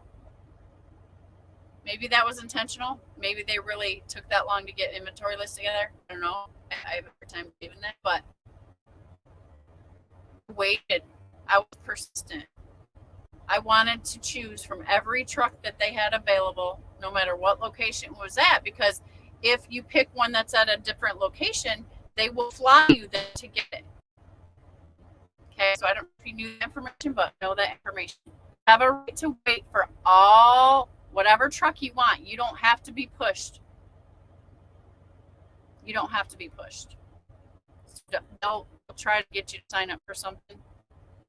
They're trying to get moving, but know that you have every right to make the wisest decision you possibly can. And trust me, it's going to be to your advantage. So I was lucky to get a Freightliner. I got a beautiful truck. Like it's amazing. It's way better than anything I saw down there that they were trying to sell me first. Old School says they are not spending their money wisely. That is why they fail. You said it, Old School. Tinker Monkey's in the house. Hey, good morning, Tinker Monkey. Just having some coffee with you.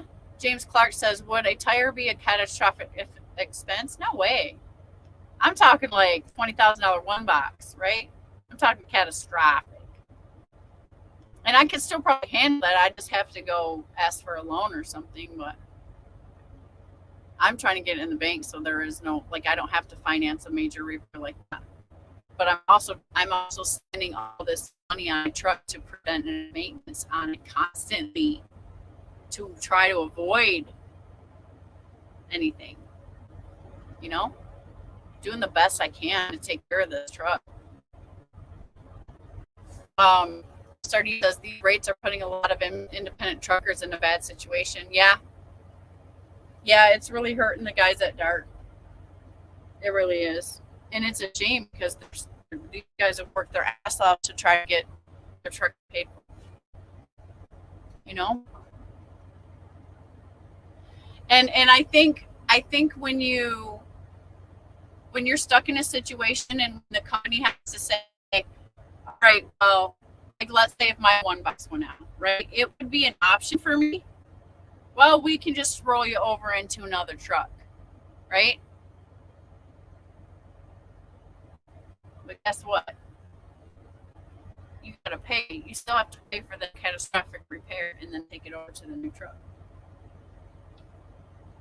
Because in the contract, it says that you will return the truck. If you turn back in the truck, you will return it in its original condition it was sold to you in, right?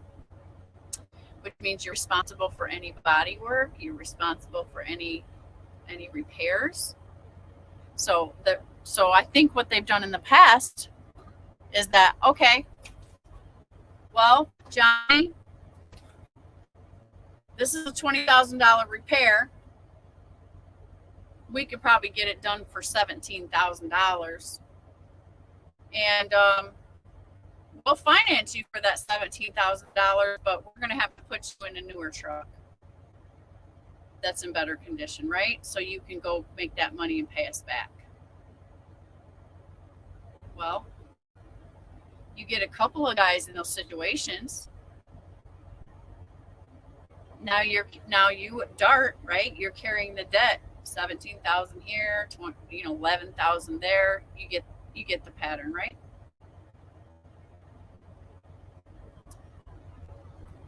And the hole never goes away. I don't see how it goes away, especially when the rates are dropping, right? How can those guys recover from that hole? I mean, when I get in the hole, the most I got in the hole was like 3 weeks. But you know what? I came out and recovered from that in a month. And paid and was still paying my current, you know what I mean? But I didn't have other obligations I had to take care of. That's the difference. When your overhead's high, man. A new message has arrived.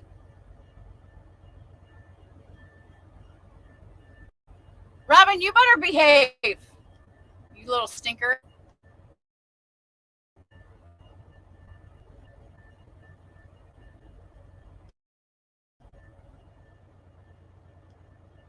Sterling says U.S. trucking veterans understand how bad it can get, but our advice should be considered, not followed exactly. Everybody has a different situation. You're absolutely right, Mr. Red Lady. And this is where we go back to people's level of common sense, right? Just RD says, whatever you do, don't cash out your investment. If you are at that point, you have failed, walk away and start over. I absolutely agree. I'm halfway through my lease. I got to make it 1 year, guys. And I feel confident that I can do it. A new message has arrived. I do. But I feel my confidence comes from my business relationships I've built since I started getting on the open market and talking to brokers, right? And anything can happen. I feel you. Old school says, Sterling, yep. Everyone has to consider their own choices and make them be accountable. That's right. Boss up. Gasman's in the house. Hey, Gasman. Welcome. Morning, Shannon. I was supposed to be heading to St. Clair, Michigan, but my truck thought otherwise. Oh, man, what happened, Gasman? I'm headed to Michigan myself after Indianapolis.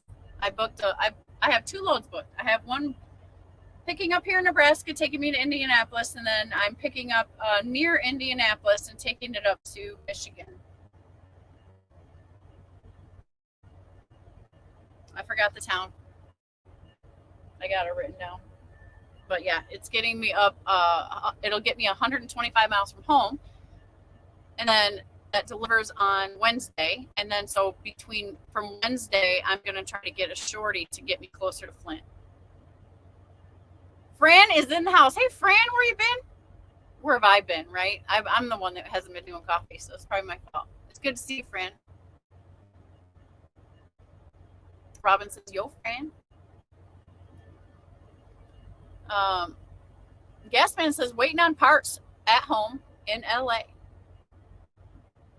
At least that's warm, Gasman, Robin says, yeah. Show Gasman up here.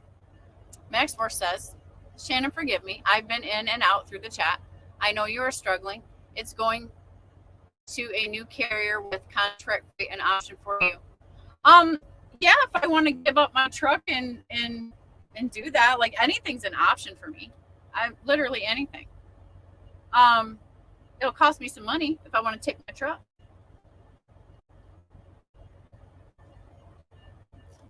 But I'm okay here. Like, the amount of things that DART provides for the 30% that they get is a lot. Like, I don't pay trailer rent per se. I'm sure it's all, now mind you, all this is in the 30%, but there's a lot in that 30%. I get paid after every load immediately, like within 24 hours. So I got that like factory thing going on. I got a trailer that they take care of that I get to use as much as I want. I get extreme tire discounts. I got my Goodyear steers for like $450 each. That's the kind of discounts we get. I get 40 to 80 cents off fuel, which is fantastic. That's my fuel discount. I get discounted services because they have shops. So I get, discounted maintenance and that.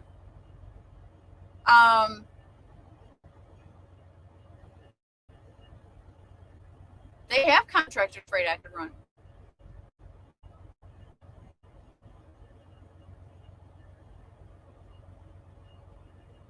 I mean, they're there if I got road ready services. If something happens, right, I call in and they get me taken care of. But by all means, my financial responsibility for my business is on me. They have already helped me out by allowing,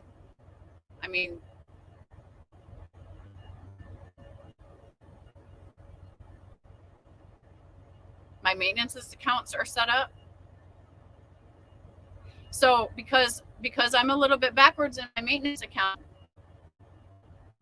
they allow me that grace, right? While we're working on these maintenance checks. The warranty checks.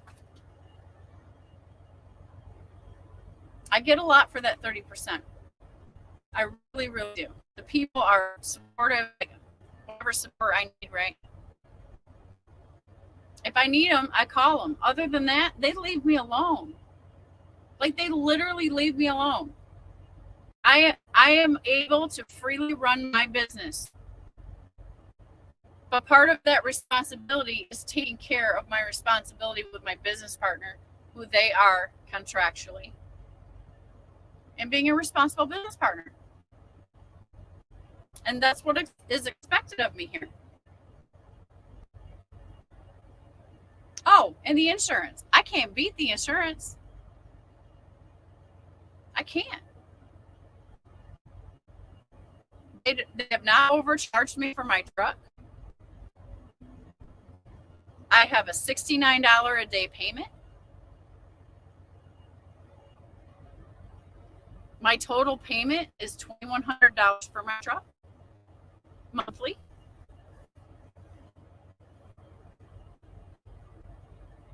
I'm happy with it. It's an opportunity that I wouldn't have had otherwise. And I can move the truck if I want to. If there's a fee involved, that's business, right? They got to try to retain drivers. That's revenue. I'm revenue to them. Working with me brings them revenue while I'm out here, right? They get their cut, but man, they give me all kinds of discounts where I think it's freaking great. It makes up for any, pride. It might, people saying this and this and that about it, but look at the amount of services I get, the benefit that I get out of working with them.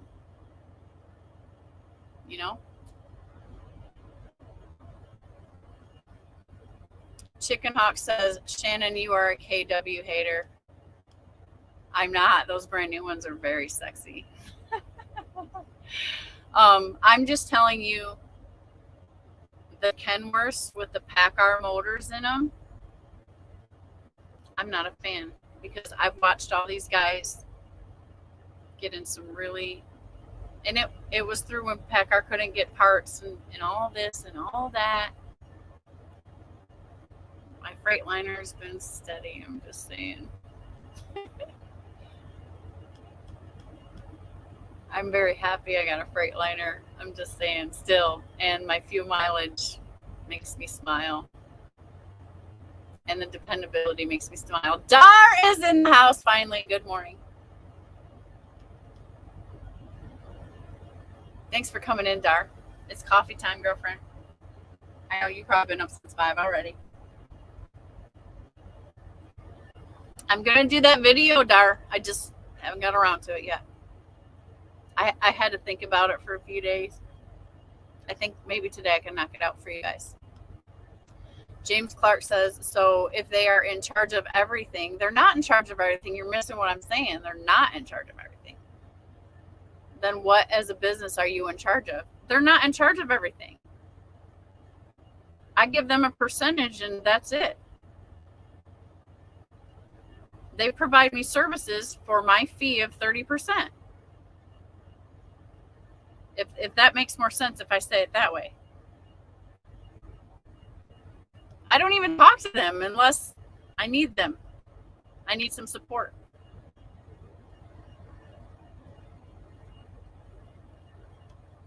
Dar says, I just got home and I have to turn around and drive 30 minutes to give Brian his iPad and GPS because he forgot to bring it yesterday. You are a good wife, Dar. I love you. I know he appreciates you. Dar, did I read that? Oh, it got posted twice. Okay. Dar says, I've been up since 7 a.m. our time. Okay. It's 10:14 here in the morning. So I don't know what time it is there.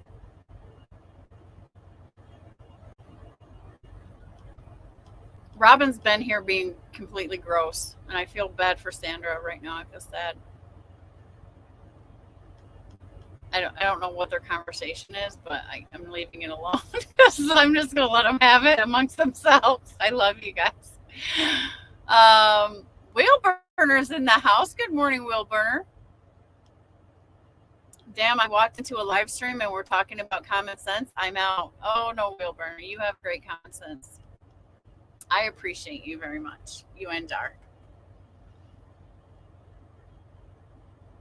Just RD says, newer truck means more expensive truck, plus carrying the repair on the payment means you are a pretty vicious circle, which spells impending future failure. Exactly. And carrying that old repair for, right? You feel what I'm saying? To me, that's when you go over the edge. To me, these drivers that are taking that $40 a day advance, like if I need to eat and I don't have no money, like Dart will let me take a $40 advance, but that comes out of the settlement. To me, after running this program and now that I know exactly everything, as a financial boss, and I've said this to highway sales, I've said this to the representative, I feel the minute that I would see drivers taking that $40 advance to survive out here, that to me, as the financial analyst, that would be my first red flag. If I was working on the Dart side, I would let it go for a couple of times, like, whatever, people are waiting for their money to hit the account, whatever, something like that, or the kids need money, also, whatever, you're going to have situations. But again, you should have money for that. You shouldn't have to take an advance on your next pay. That would be a red flag for me. Portuguese truckers in the house. I was just thinking about you the other day, Portuguese trucker. I haven't seen you in a while, so I was just thinking about you. Just wondering how you're doing out there. 6 Upper Tyrannus agrees. Just RD with what you said. So do I. We know, like we know what's up. He says, Portuguese trucker says, good morning, sis. How are you? I'm doing good. Doing good. We're having some good coffee talk this morning. James Clark says, did you by chance see what I sent you with that old Dart operations? Yeah, James, I posted it on my community feed, and Chicken Hawk really enjoyed that. So Chicken Hawk, if you're still in here, James, that's the James Clark posted it that I noted in the comments there. Yeah, that was very cool, James. I appreciate you sending that to me. Just RD says, never understood why companies think putting drivers in that kind of situation is helping. Well, I've tried to think about all aspects of that too. Just RD, I think you gotta know that there's a part of it where kind of keeps them locked in, right? They're keeping a driver because you owe them something. I think it would be stupid if I didn't think that that was a piece of it. I mean, let's face it. They have shops. They have deals with suppliers and service centers and all this, right? They can turn around and dump that truck. It's already been paid for, right? They can go sell it at the auction. These might be, the guys that are having the problems are probably second, third generation leasers on the truck, perhaps, right? Let's consider that. So,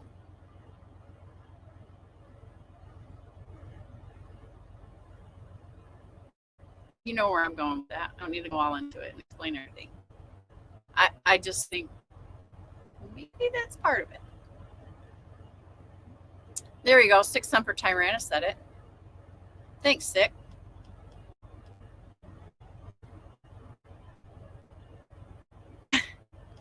Here you go. We treat you like family.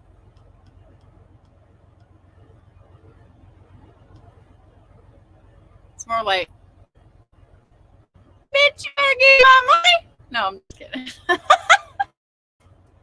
I mean,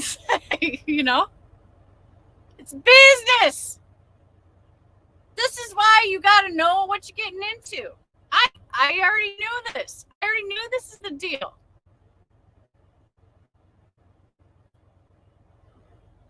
I'm getting what I wanted. wanted. It's a great program if you're smart about it.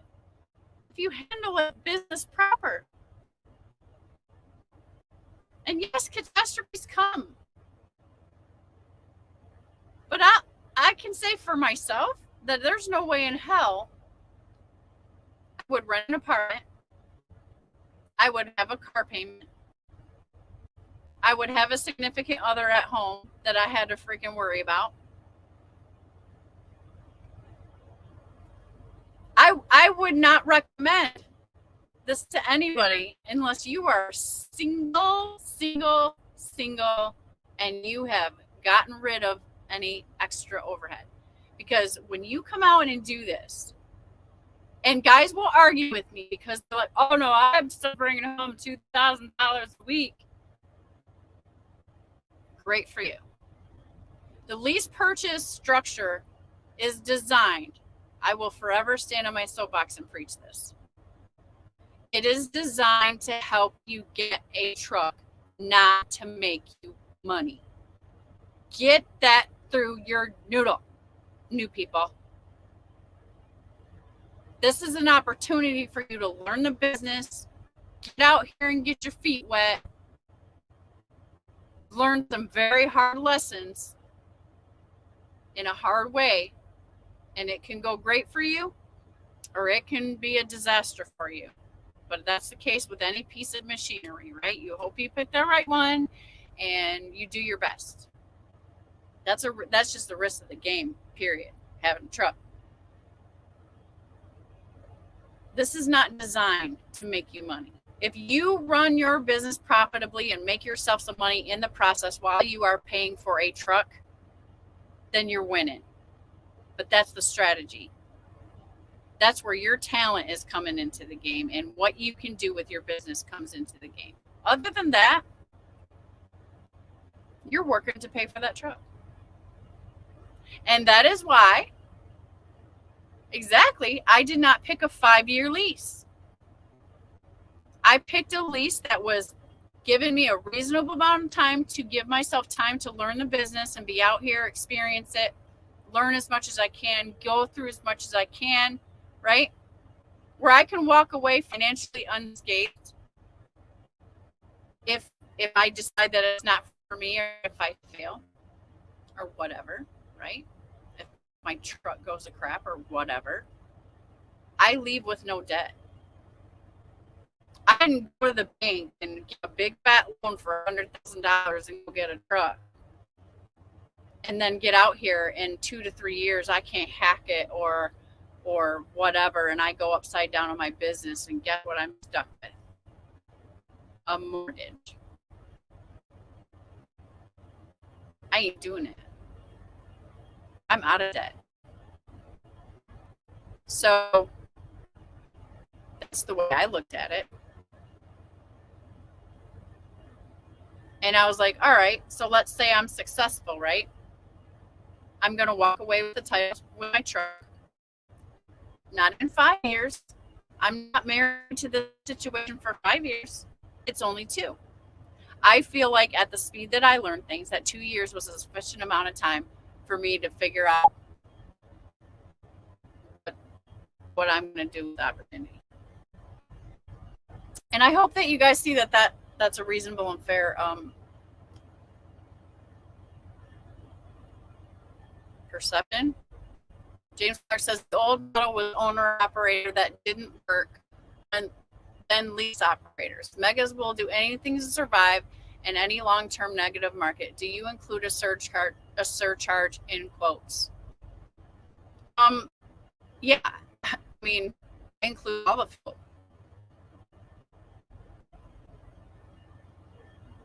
Broker's going to pay for the fuel. Broker's going to pay for the truck payment. Broker's going to pay the driver.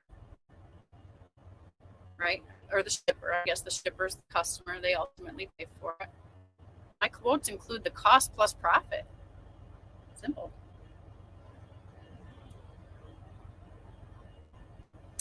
Old school, new school says anytime a company says that, I leave. He's already like, I see it coming.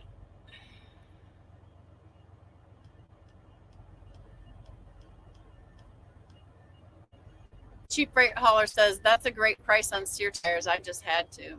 Yeah. Had to pay $600 each for Goodyear that drives. Yeah, I like it. Like I said, there are several benefits to being here with and partnering with them. Insurance is the biggest one. Tires is probably the second biggest one. Maintenance service discounts because they have their own mechanics is probably a nice third one. And the fourth one, the big one, is I get the trailer. I don't have to worry about paying rent or maintenance on a trailer. It's a nice trailer. It's a Hyundai.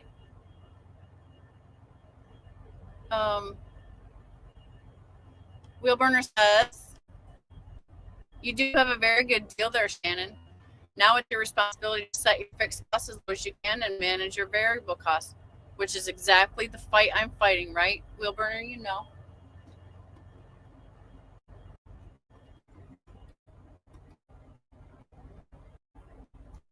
It's enough idly poo. I'm warm now. That's the name of the game. You guys know what I'm saying? Trying to get that across to newer guys, though, is the tough part, right? And I can't say that I would have understood all of it correctly had I not decided to jump right in, right?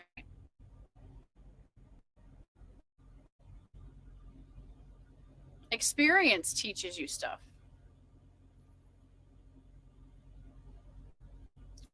And so in short, we have to say, you better make sure you do your homework, know what you're getting into, right?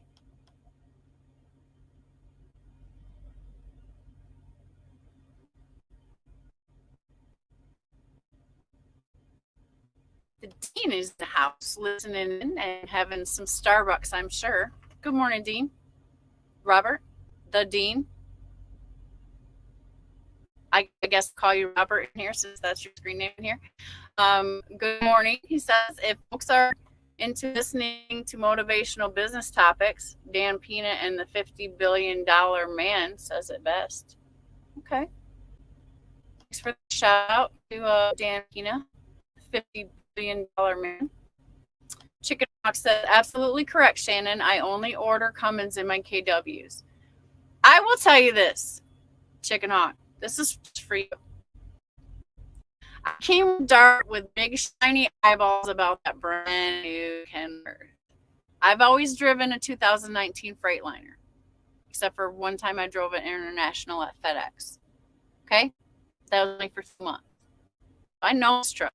I eat, sleep, and breathe this truck. I know this truck. But I wanted a Kenworth. I figured, you know what? Them things are so damn sexy. So I call up, like, you want one of those new Kenworths? First, I asked them about the hood trucks. They're like, yeah, we don't have any of those right now. Well, we're supposed to be getting some new ones, blah, blah, blah, right? I said, well, what about those Kenworths? You got those Kenworths? Them are sweet. She said, no, that's when the big hold of the Kenworths were parked everywhere. They couldn't get their shipment. They were expecting it this February. So she's like, when they come, we're only getting about 17 of them, right? I'm like, okay. She said, but you're only approved for so much. Those are going to be expensive, she says, right? So I was like, okay, well, maybe I'll check out the used T680s.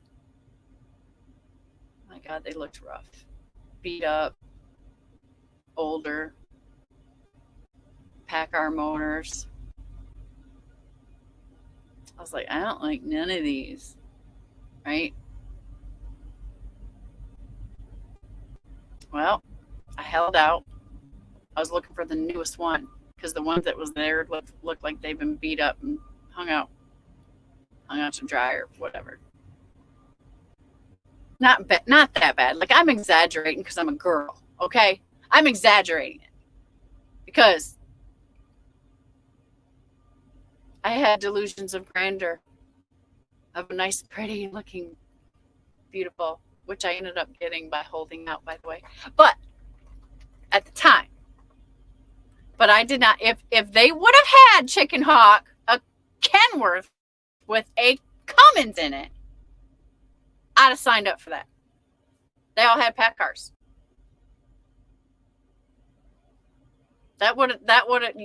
We'd be having a different conversation about that. I would have one with the Cummins in it. So I hope that gives you some comfort. Just RD says, I don't think I would buy any PACCAR truck if I was going to buy a different truck. I seriously think I would buy a Volvo. Yeah, given that option, Just RD, I agree with you 100%. AP says, even though the truck was soaked in urine when I got it, Dart overall is a pretty good company. Oh, AP, you got one of them. I guess sometimes you just have to detail your own truck. Yeah, you know, there's some there's some bumps in the road. It's not perfect, but all in all, right? I'm glad you can agree, AP. For what is the opportunity, right? It's up to you to make a success out of it. But it is an opportunity that you can't get anywhere else. They've been doing it for 90 years, right? If anybody knows how to make money off of signing on trucks and owner-operators and lead purchasers, you better believe Dart knows exactly how to do it and how to make their money, okay? Don't underestimate them just because they're not the most biggest popular mega carrier. They're very smart. They know what they're doing. And they offer something and manage something that I can't even imagine managing the whole program, right? The management costs alone have to make them scratch their head and be like, is this really worth it all? But that's their niche. That's their niche. And a lot of people just don't know about Dart, right? They're not out there in the media. They're not out there like blowing up the market. They're not. But they do have to work hard to manage how all of the opportunities that they have going on there. They just recently started having company drivers. Literally for almost 100 years now, they have been straight owner-operator company. And I think the number is within the past 7 to 10 years is when they started getting customers and contracts and hiring company drivers. Chicken Hawk says, I tried to charge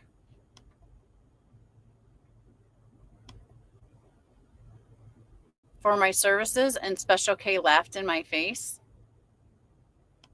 Oh, yeah? She seems like a whippersnapper and a very smart lady, so I'm sure she had a good reason. Chicken Hawk. I'm just playing.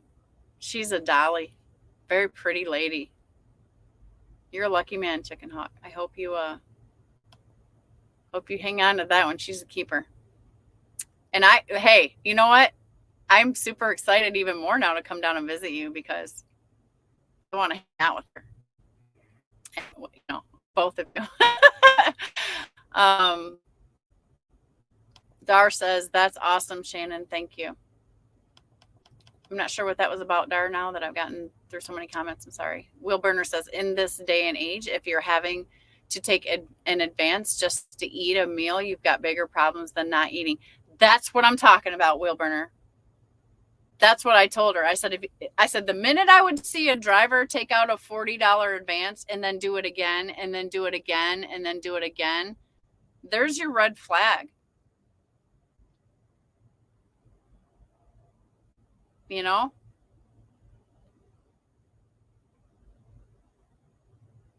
But they don't pay me to manage the company, so I'm, it is what it is. How far they let these things go like that, that's up to them to manage. They know this business like nobody else. So there has been previous management issues with previous CEOs. And so this new president Of course, everybody hopes he's the answer and it's going to fix everything and make everything better, right? And unfortunately, when that happens, there are new financial decisions for the corporation that have to be made for reparations for previous leaders, right? And sometimes heads get cut in the process. I went through freaking watching layoffs all the time at Chrysler and GM, and I was working there in engineering, man. It didn't matter if you were a master's degree or bachelor's degree super engineer, like they were cutting heads. That's what they get paid for, to make financial decisions. And it sucked because what I see from boots on the ground is that drivers have been working their asses off to succeed for several years. Are probably some of those guys getting pushed out. But in this type of program, because everything's on you, you can get mad at DART because they had to get a little cutthroat on some decisions, or you can understand as a fellow business owner, and this is your business partner, you ultimately have to be honest and take responsibility for that. Because anybody does it in any other situation. If you picked out a bad truck, right, Wilburner? If you picked out a lemon, you got a lemon. It's not your fault necessarily. But if that's going to be your truck, you have to figure out how to figure that out. Right? I know you would agree with me because I feel like you kind of touched on a situation like that. Portuguese Trucker says, good time of winter already. AP says, I think you should get a cash advance every time you feel, in my opinion, just don't spend it. And if stuff ever hits the fan and you need to go home, you have a fat wad of cash to help you. Oh, that's okay.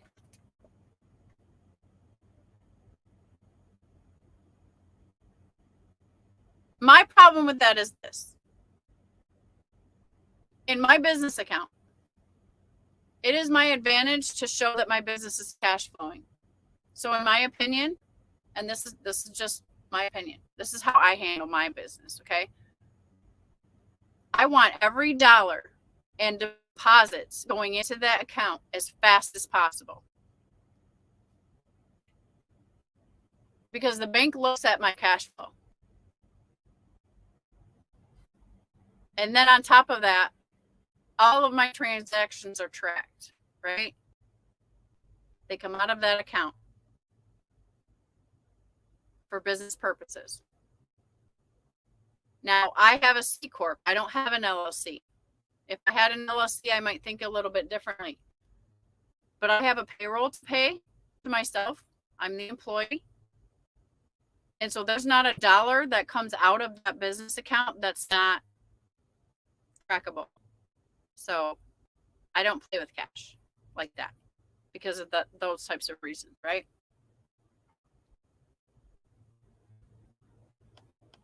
And that's okay. If guys do that and you have cash, like that's great. But in my business structure, it doesn't allow for that. Things would get messy, and I'd have to explain things to my accountant and all that stuff, right? I can't. It's too much work. Everything's tracked, everything's categorized, everything is accounted for. Wilburn says, Chicken Hawk, I handed Dar a bill for my services last night, and she handed me one back for twice as much. High five, Dar. That's because she's a businesswoman, right? That's great. Chicken Hawk says, the truth hurts sometimes, Wheelburner. Old School says, facts are pesky little things. Yeah. But powerful, right? James Clark says, agreed. That is a huge red flag. I just take 50% of a load.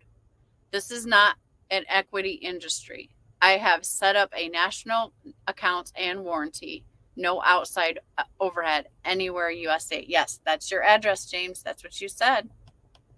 That's how I do it. Similar, not the same, but similar.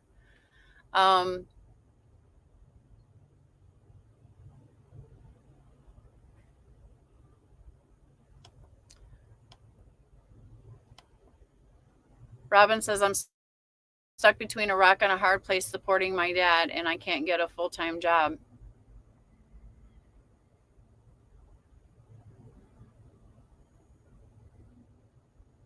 Yeah, that's where, you know, times were tough with me, like with raising my girls like that, Robin, and I had to get creative on how I made money. And actually, in this day and age,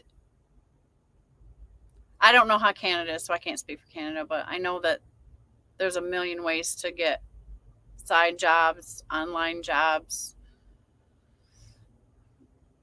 Uber, right?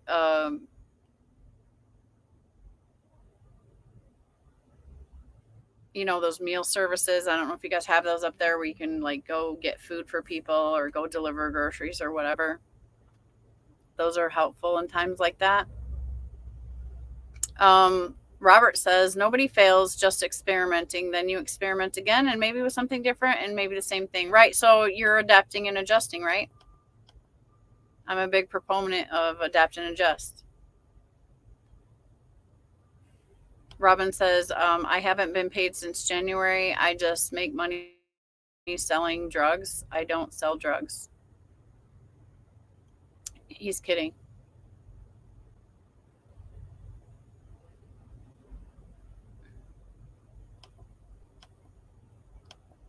Chicken Ox says, Robert, I disagree. Some fail.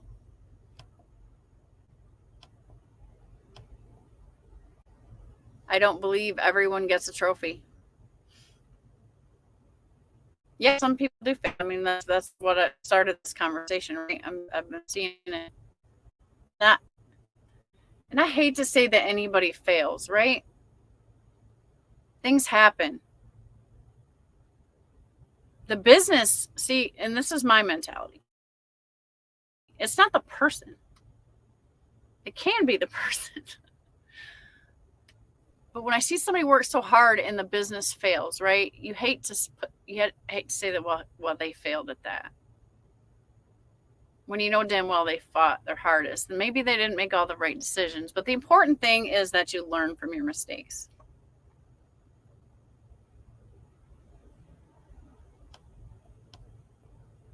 TBT's in the house. Hey, good morning, TBT. Max Force says Chicken Hawk. Beep. Chicken Hawk just last night was begging me for an old Max Force engine. Is that right? Is that right, Max Force? Robert says at Chicken Hawk, I understand, however, we have to build people up, not tear them down. Some of the best business people failed many, many times. I do agree with you. There has to be some accountability. Yeah. Oh, most of the most successful guys have failed over and over again. So don't be afraid of failing. Just learn from it. That's what they would tell you too. Wilburner says, you made the right call, Shannon. Start with a Freightliner and work your way up to a Kenworth. As long as it has a Cummins, I don't want Packard, nothing. Like I've seen these drivers go through so much that have Packard motors. I couldn't bring myself to leave a Freightliner for that. And I'm getting better fuel mileage, by the way. So kind of loving my Freightliner. She loves me back. Just saying, Chickie. Sorry, Chickie. But it's not like my next truck might be one, right? I had so much fun watching Ronan do the KW versus Freightliner. Matter of fact, I think you did those videos, Brian. Like you did the comparison. Brian, if you guys haven't seen him, you can go back in history on ET Transport's YouTube channel and featuring Brian. He's like the star. He does the actual data and runs both trucks and gives very nice reviews on both trucks. Very great work on that, Brian. Like, super high five on that. I did watch, so I watched that before I was gonna, come here and pick up my truck. That was part of my research, so I thank you for that. I've been watching you for a long time. I never knew you had your own wheel. Here we go. I'm getting some hiccups, guys. Let me know. TBT USA says hi to everybody. Chicken Hawk says KW and Pete give the fleets a big price break if they order PACCAR engines. Yeah, and I would bet you, right? That's exactly what happened here. Because in my mind, it makes no sense to move away from Freightliners to those trucks when you're in a mega carrier situation. And Freightliners are more dependable. The parts are less expensive and more easily accessible. So to me, I would buy Freightliners and lease them to my drivers because they're a dependable truck, because they're a workhorse truck, because they're a fuel efficient truck for their success. They were buying, that's what they had an abundance of at first, some years back. They made the move, I'm assuming, for the reason you're stating there, Chicken Hawk. They got a better deal on if they moved over to these trucks. Not to mention, by the way,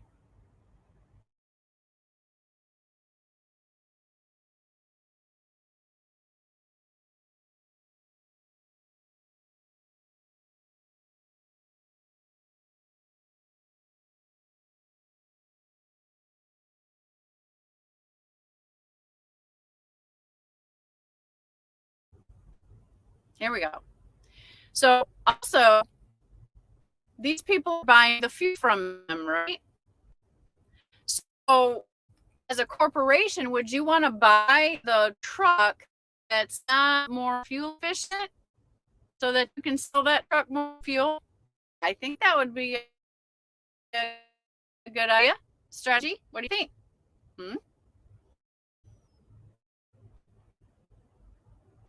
I analyze all this stuff, you guys. This is how nerdy I am. I'm a business systems analyst. Like, that's what I did in engineering at the automotive places. Like, I analyzed data. I took departments and I shrink them down and made them efficient. I reported stuff to the bosses for their groups. My brain works that way.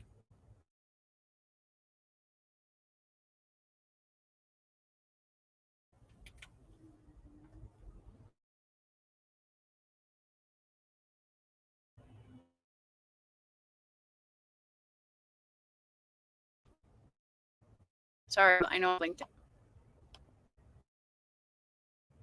Clara to get her CDL and she went hauling garbage. And she had 6 kids. So there's a will, there's a way. You're right. I'll tell you what. You want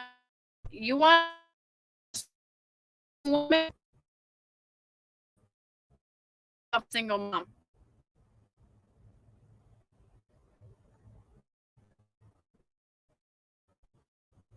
Now, there's some bad ones, but the responsible ones that fight and handle business, that woman will work hard for you the rest of the loyal to you. Robert says at Chicken Hawk, you will like the Dan Pina stuff on YouTube. He is vicious. Gaston says, my KW T680, the PACCAR MX-13, I have 565,000 miles on it. It's done fantastic till now. Busted coolant holes, maintenance. Yeah, but it's time, right? The maintenance I just went through. I mean, I was just 500,000 miles. It was time for all that stuff to be done. Everything was just maintenance. It was just stuff, right? My thing was because of service, wrongs, incorrect alignments, dumb stuff. That's what led to my freaking out of.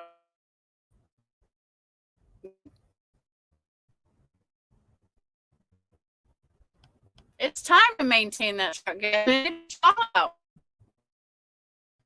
And she'll take good care of you. Chicken Hawk says, come on down. 6 Semper Generis says, uh-oh, random drug test time. T Freight Hauler says, coming out of Volvo.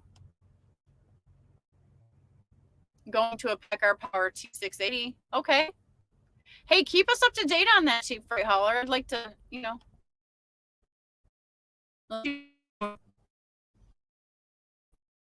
like to hear about that later.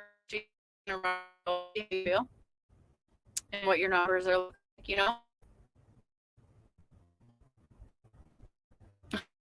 If I work in the editing, don't jump you. Why not? I love you too, Robin. Thank you so much. Chicken Hawk says, Robert, no. I'm not like that. Failures are lessons, but failures are nonetheless. Okay. TBT is on I-40 in Tennessee, heading to New Jersey. Yeah, I saw you said that in who was on this morning? Who was on this morning? Why am I drawing a blank? I saw where you put that somewhere.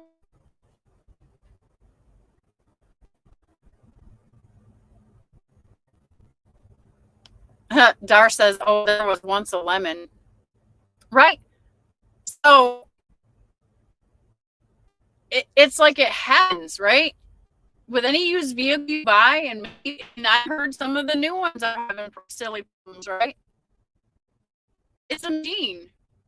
I think all of us run the same risk on that. Like, are we going to get one that was built on a Tuesday, right? Or whatever they say. Chicken Hawk says, I bought lemons before. Oh. If I can't fix them, I trade them off quickly. There you go, because you don't run from what could be potentially worse, right? Robert says at Chicken Hawk, I agree wholeheartedly. However, hopefully folks learn the why it happened and be better time. The why is exactly why we all make decisions. We just need to understand. Yeah, learn from your mistakes.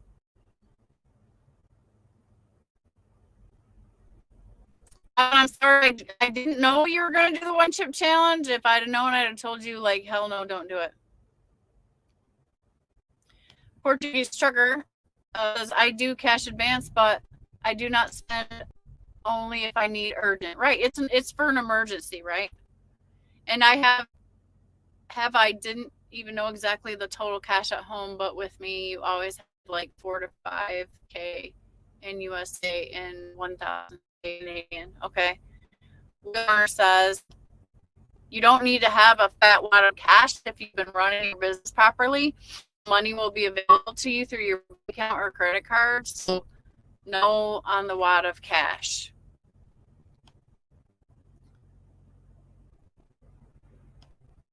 I'll a little bit, try to catch up. I know I'm getting slow.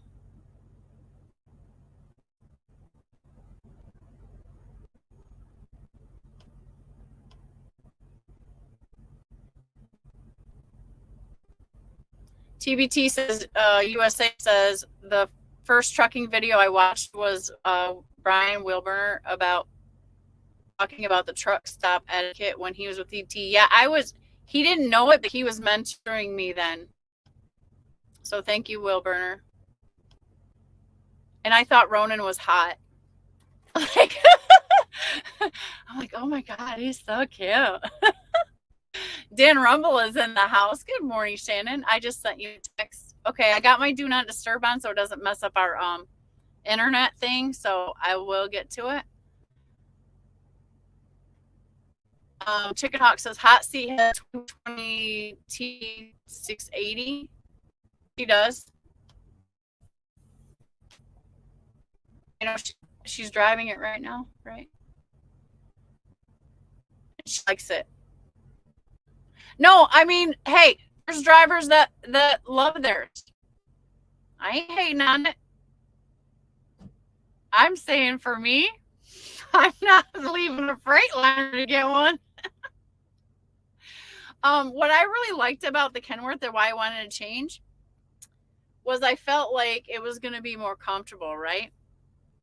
The Freightliner, it works hard, and sometimes it feels hard, right? So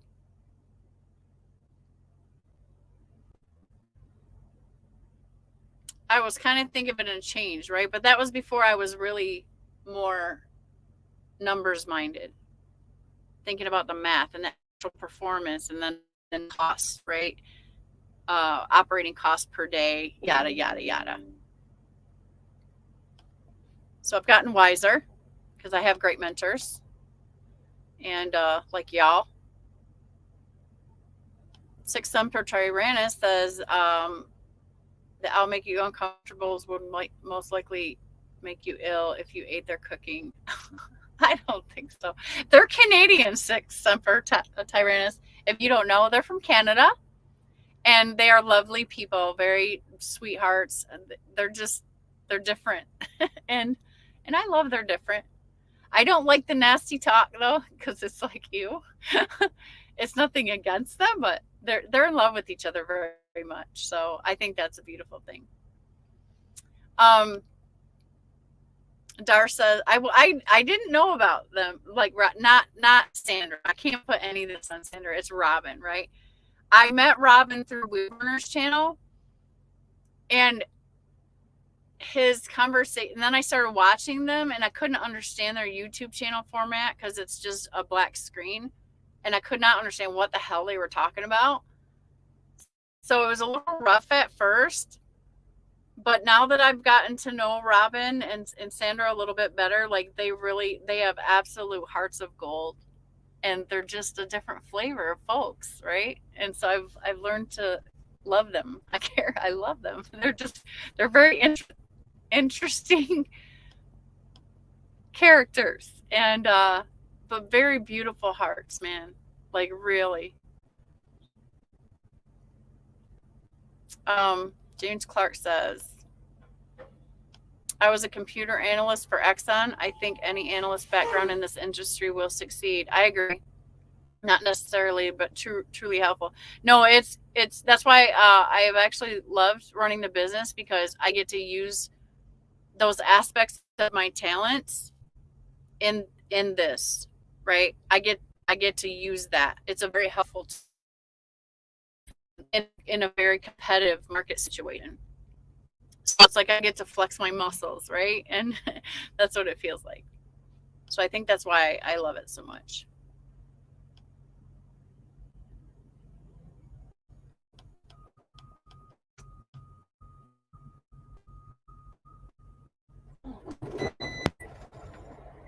Gasman says, I got a truck at $360,000 2 years ago for approximately $75,000,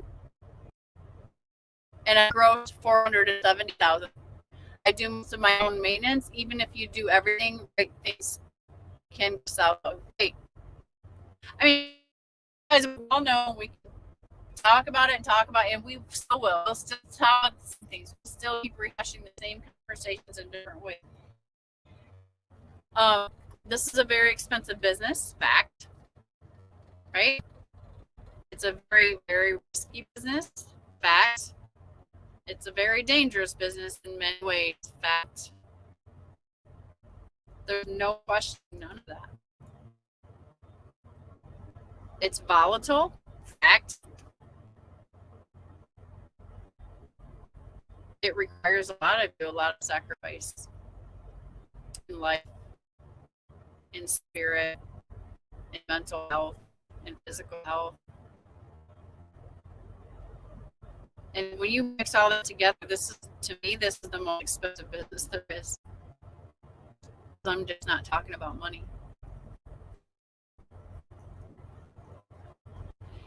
And knowing that that's what the animal is, you better expect to get your ass kicked at least once, twice a year, like DIY said yesterday. You better expect there's some hard places. You better expect that it's not easy. It's not. You are going to fight for it. I'm learning that. It excites me because I'm a Sagittarius. So, the challenge is like on, right? So I'm good. I'm good until I'm not. And I love you guys. And you are a great support for me to talk to and encourage me. And I want to encourage you. And I want to keep going down the road. Hot seat. I know she's listening. What a cool girl. Like, I hope she comes on my channel and gets to hang out with me sometimes. I hope you consider it, Hot seat. You were very cool. Dar says Ronan. What did she say? Ronan is not hot. Once you get to know him, he's like a weak desk jockey. You know what? But his nerdiness is attractive to me because I'm kind of nerdy myself, right? I love somebody who at least can act like they're intelligent. I really love someone intelligent, but I don't know Ronan. You guys do, so you might Brian might say, yeah, I don't think so. So, but I was just referencing, like, that's what, when I was doing research and like watching stuff and trying to learn stuff, I'm like, who is this young guy who's like, looks like he smells good?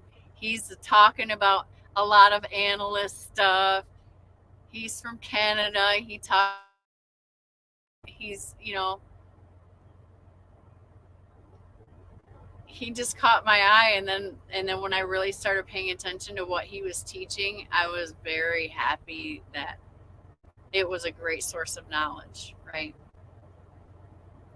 And then here comes Brian, who's like the firecracker with all this spirit and all this trucker and awesome and badassness. I was like, oh, this channel's awesome, right? And at the same time, I was being taught. So I was all up in that channel. It was great. I'm not sure what happened with Brian and Ronan and all that. I don't know that part. All I know is that I lost Brian because now all of a sudden Brian wasn't on Ronan's videos anymore. And he wasn't like, they weren't billing that thing. And so I just lost him. And like, what, a year later, my life comes back around and I find Brian and I'm like, that's the guy, right? How cool is that? And then I was like, Brian, I was watching you for a long time. I didn't even know you had a channel, right? I just lost Brian for a while.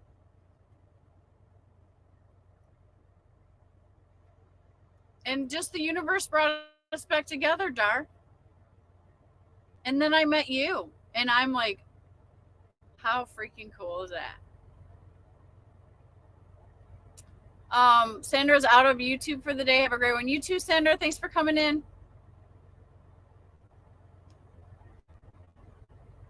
Chicken Hog likes Robin's language. Oh, my Lord. He's so gracious to not say what he usually says, and he just says fudge. He can say fudge in here, but it has to keep it to that. Smith says, do a lady driver's name their trucks after guys. Oh, like we name our trucks after ladies. I don't, because to me this is my ship.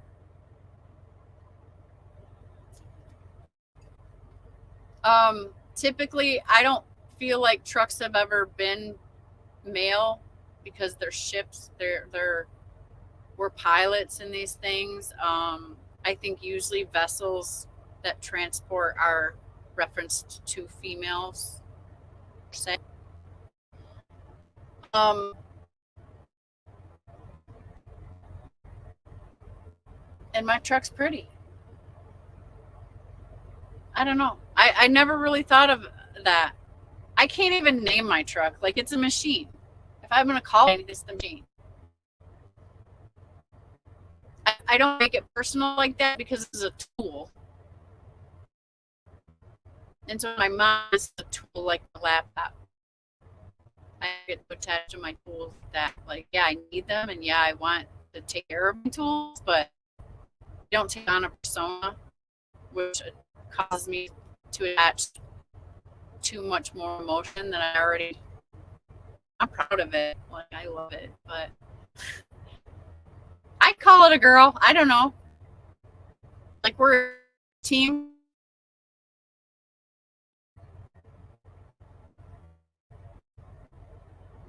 Wheelburner said flavor, but once you get a taste for him and Sandra, they are good people. Yeah, like I said, um, hearts of gold. I've never met anybody quite like them, but that's exciting to me. Right? All the colors that people bring to the table. So I love the differences. It's okay with me. I think it's beautiful to me. They're like a new kind of flower in my field, you know. So gas man, the answer is I don't think so, but I trucker gal might disagree with me. I think she might call her truck a guy. It just, I guess it just depends on how you look at your equipment. Um, Dar says, gas man Shannon calls her truck a she. Yeah, I think all vehicles are she's. Yeah, I mean, it go like, look at a ship is a she. Any vessels, right? Um, I'm pretty sure the Starship Enterprise was a she. The Millennium Falcon was a she. So this is my ship. I am the captain, and it's a she. But as far as a name, it's a neutral name. Like, I just call it the machine. I think about trying to pick out a name all the time, but I can never like get one that nails it. Like, I couldn't do my nickname either, right? So people ask me, "Do you have a nickname?" I'm like, no, not really. I'm just kind of like Shannon.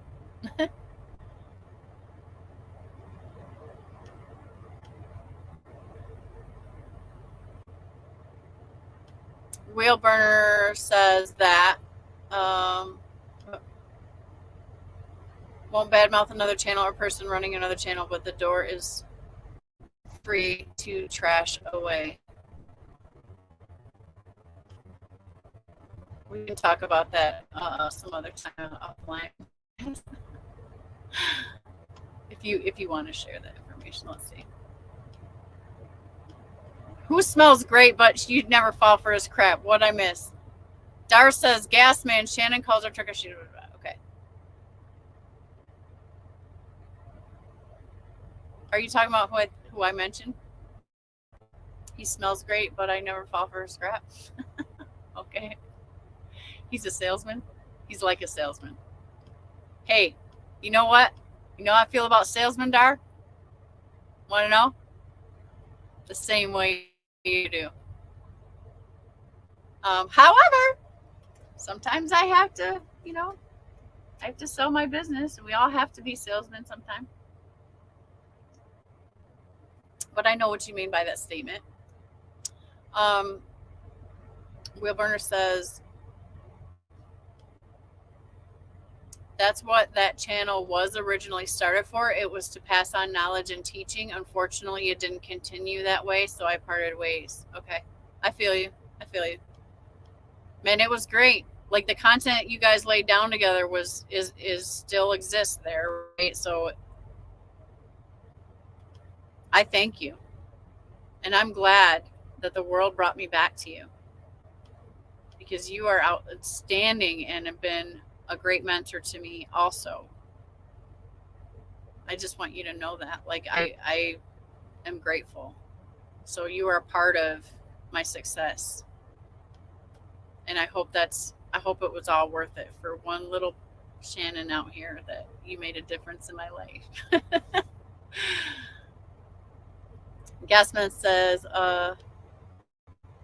Shannon, you spilled coffee over the front of your shirt. No, I didn't.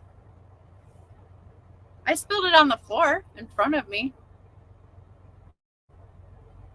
Oh, look at you, says, made you look. Thanks, Gasman. I appreciate that. That was pretty kick ass.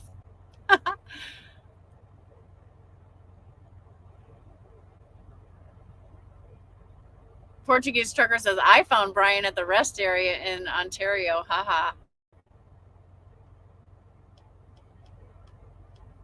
TBT USA says Shannon's channel is PG-13. I am a lady, guys. You know, still. I'm not saying you gotta be perfect because I love your silly jokes and I love all that stuff.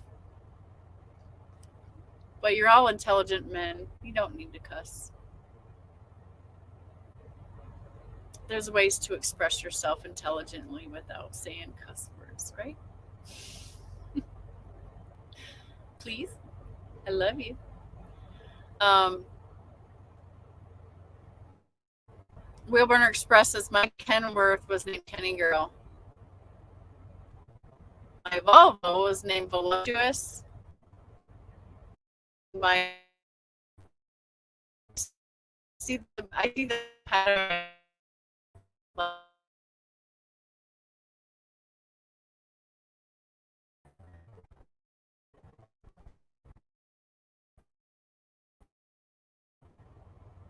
That's cool.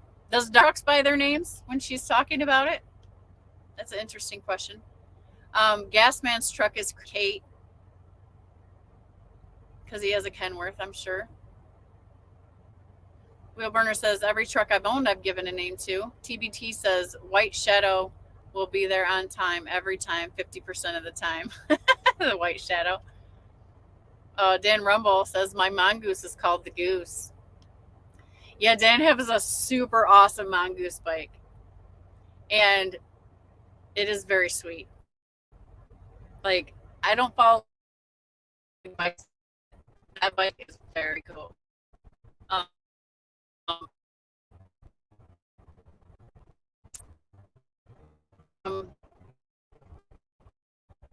Robin says God broke the mold when he made him.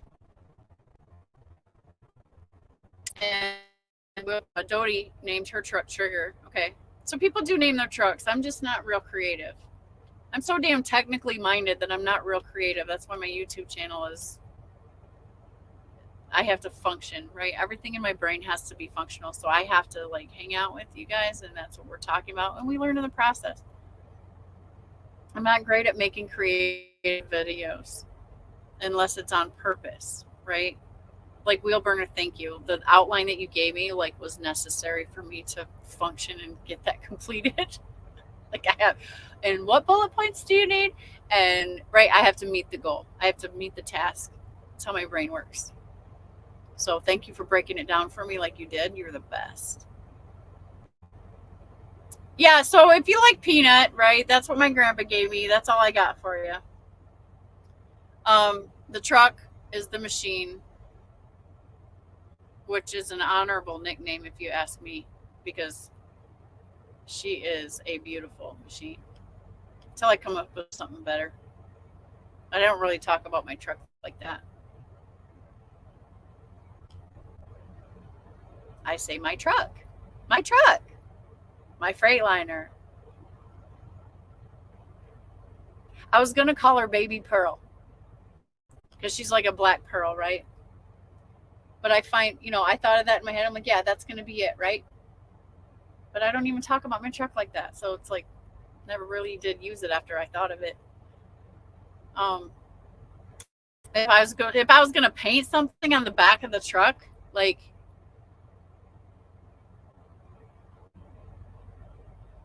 I came up with a good one yesterday and it's completely gone. I do that. Like I'll come up with something fantastic, and if I don't write it down, it's like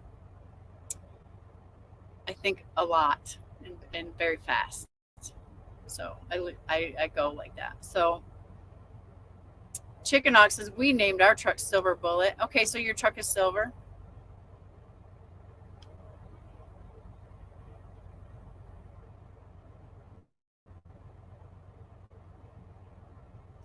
Robin,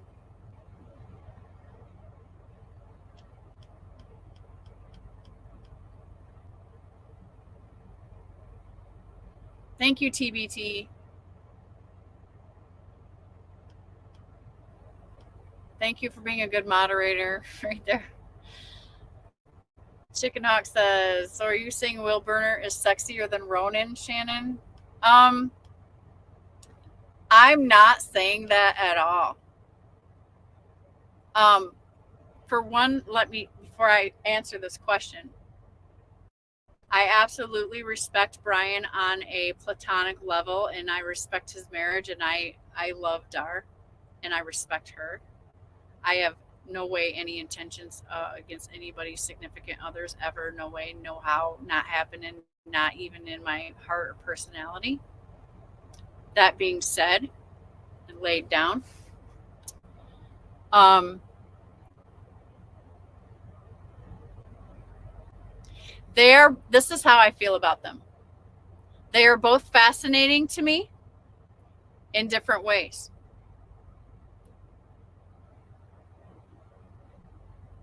And I'm saying fascinating because I'm not going to say attractive, because it's not that kind of feeling.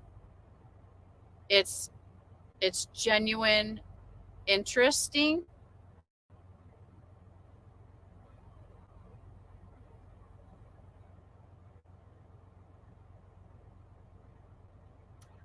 I did think Ronan was attractive physically when I first seen him.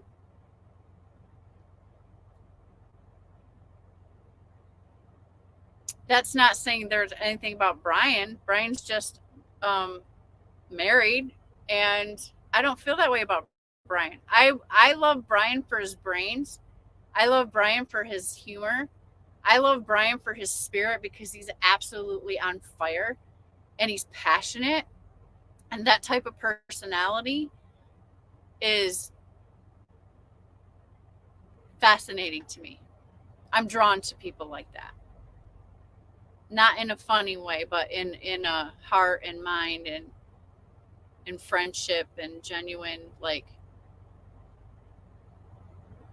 my circle type personalities, right? Nice try though, Chicken Hawk. You're trying to trigger something there. Chicken Hawk says, I found Wheel Burner because Shannon Thomas told me check out the sexiest owner operator on 18 wheels. Watch for Wheel Burner.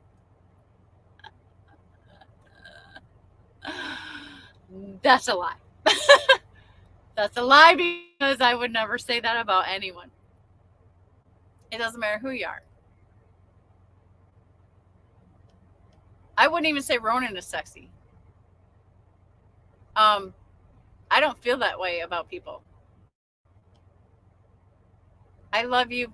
I love you really for like what's in your heart and in your mind and your intelligence and your silliness and your passion, and that's how I see you. I don't see you any other way. Like there's good looking men. I think you're all very good looking men.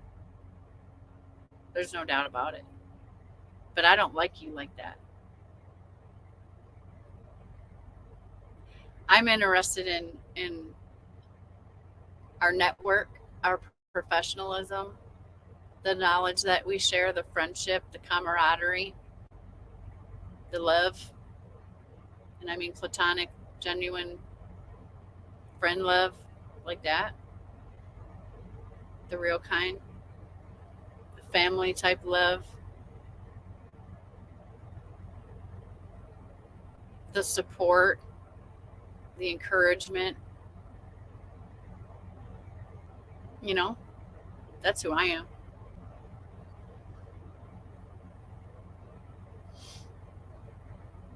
I try to convey that by hanging out so you guys can get to know me a little bit better. Wilburn says, "Oh, it's okay, Shannon. Go ahead. You can say it. Yes, I'm sexy. I have a sexy mind. Dar already knows that."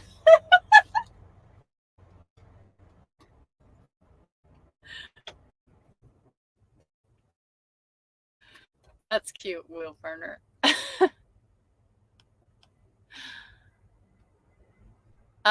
Rob says, "I'd hop into bed with you, Brian." But you wouldn't. That would kill you. Portuguese trucker says his name of his truck is internet. It's his international truck is Black Cook because it's black. Am I is that what you meant? I hope so. Robin says, Wheelburner, I can fix that tooth for you. Wink, wink. Chicken Hawk says, you can blank to Brian. Dar and Brian don't mind. Chicken Hawk, we are not having that conversation. Wheelburner says, oh, God, stop. Portuguese trucker says, I need my truck. International Black Cook Eagle. Okay. I like it. That sounds pretty cool. Chicken Hawk says, I like Brian because he talks funny. TBT USA says, Shannon has political communication possibilities in the future. She can spin a question like a top. Thanks, TBT. Not that I would ever go into politics. I am a savvy business person, though, right?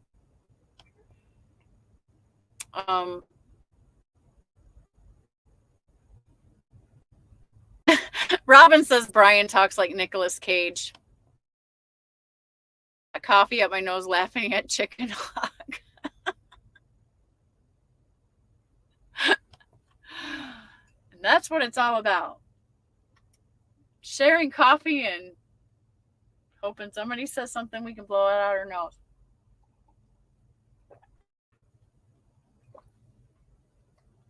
Yeah. So we're at 3 hours, guys. I can't believe it. I always say, like, this is not going to go that long. I don't know how to think about that yet as a YouTuber, right? I do know that I love spending time with you. So I don't regret it, but then I look at back later, I'm like, it's 3 hours. Like, no one's going to watch that. But if you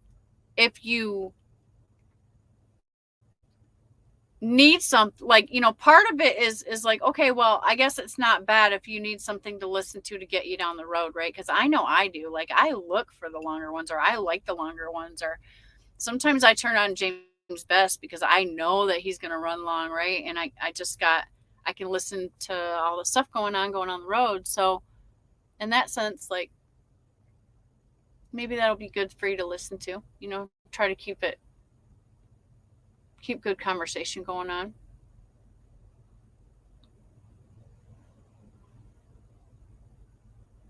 Portuguese trucker says, I'm sexy and I know it.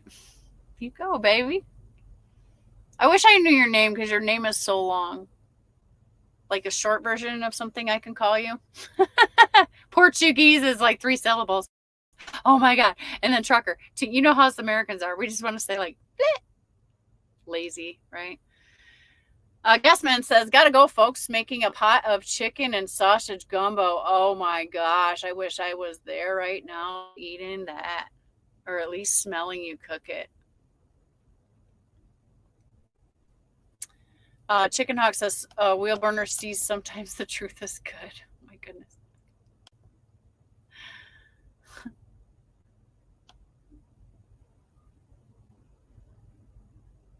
Robin says, so I can hop in bed with you, Brian. It's okay, Dar. No, Robin.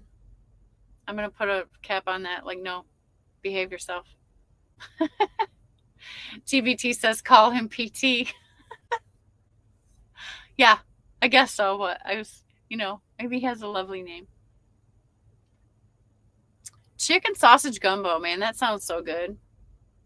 I do have to order groceries so that I can make myself something special. I still have some salmon, and I think I have some burger in there still.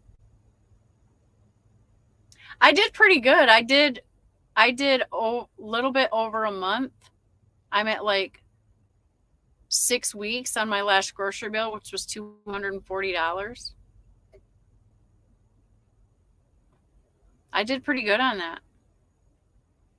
Now I am intermittent fasting, which helps, and I am eating keto.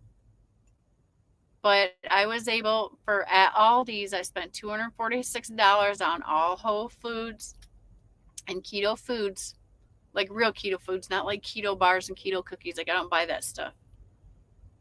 It might make people feel better, but I don't believe in it. I don't believe that. I think it's still got crap in it. So I stick to whole foods only and the healthiest meats that I could possibly get my hands on. But yeah, I spent $246 and it lasted me 6 weeks of feeding me. So that's pretty awesome. I'm really cutting overhead like down to down to my food bill, right?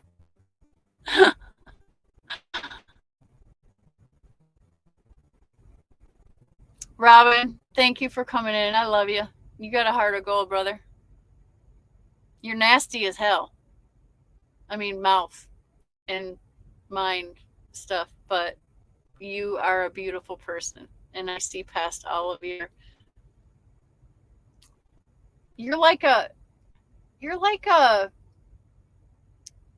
chocolate that's got the soft nougat in there. And maybe it's dark chocolate on the outside, and maybe it's like butterscotch flavor on the inside.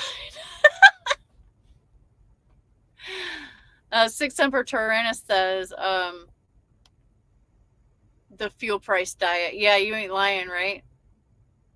I mean, I'm dialing everything down so tight. Robin asks everybody to hit the like button. TBT says, must be nice to have time to cook in the truck. It is nice, and I look forward to it. But there's some days like I got meal prep containers, so I'll make, when I do get to cook, let's say I'm at 34, right? I'll cook the next 3 days meals then, and then I have the meals for the next 3 days. At some point during that time, I'm going to stop for some time or a couple hours or whatever. And because I'm eating the way that I'm eating, like it's very quick. Like I'm making a salad like that, and I'm cooking a piece of meat on the Foreman grill, like just like that. And when I fire it up, I cook maybe 2 pieces of meat, something that's going to feed me for the next 2 days. So I do that very efficiently. So it doesn't, like, there's never anything that takes that long. Trust me, all I live off of is my little steamer and a Foreman grill. And that's what I use. I don't even think I barely use the microwave.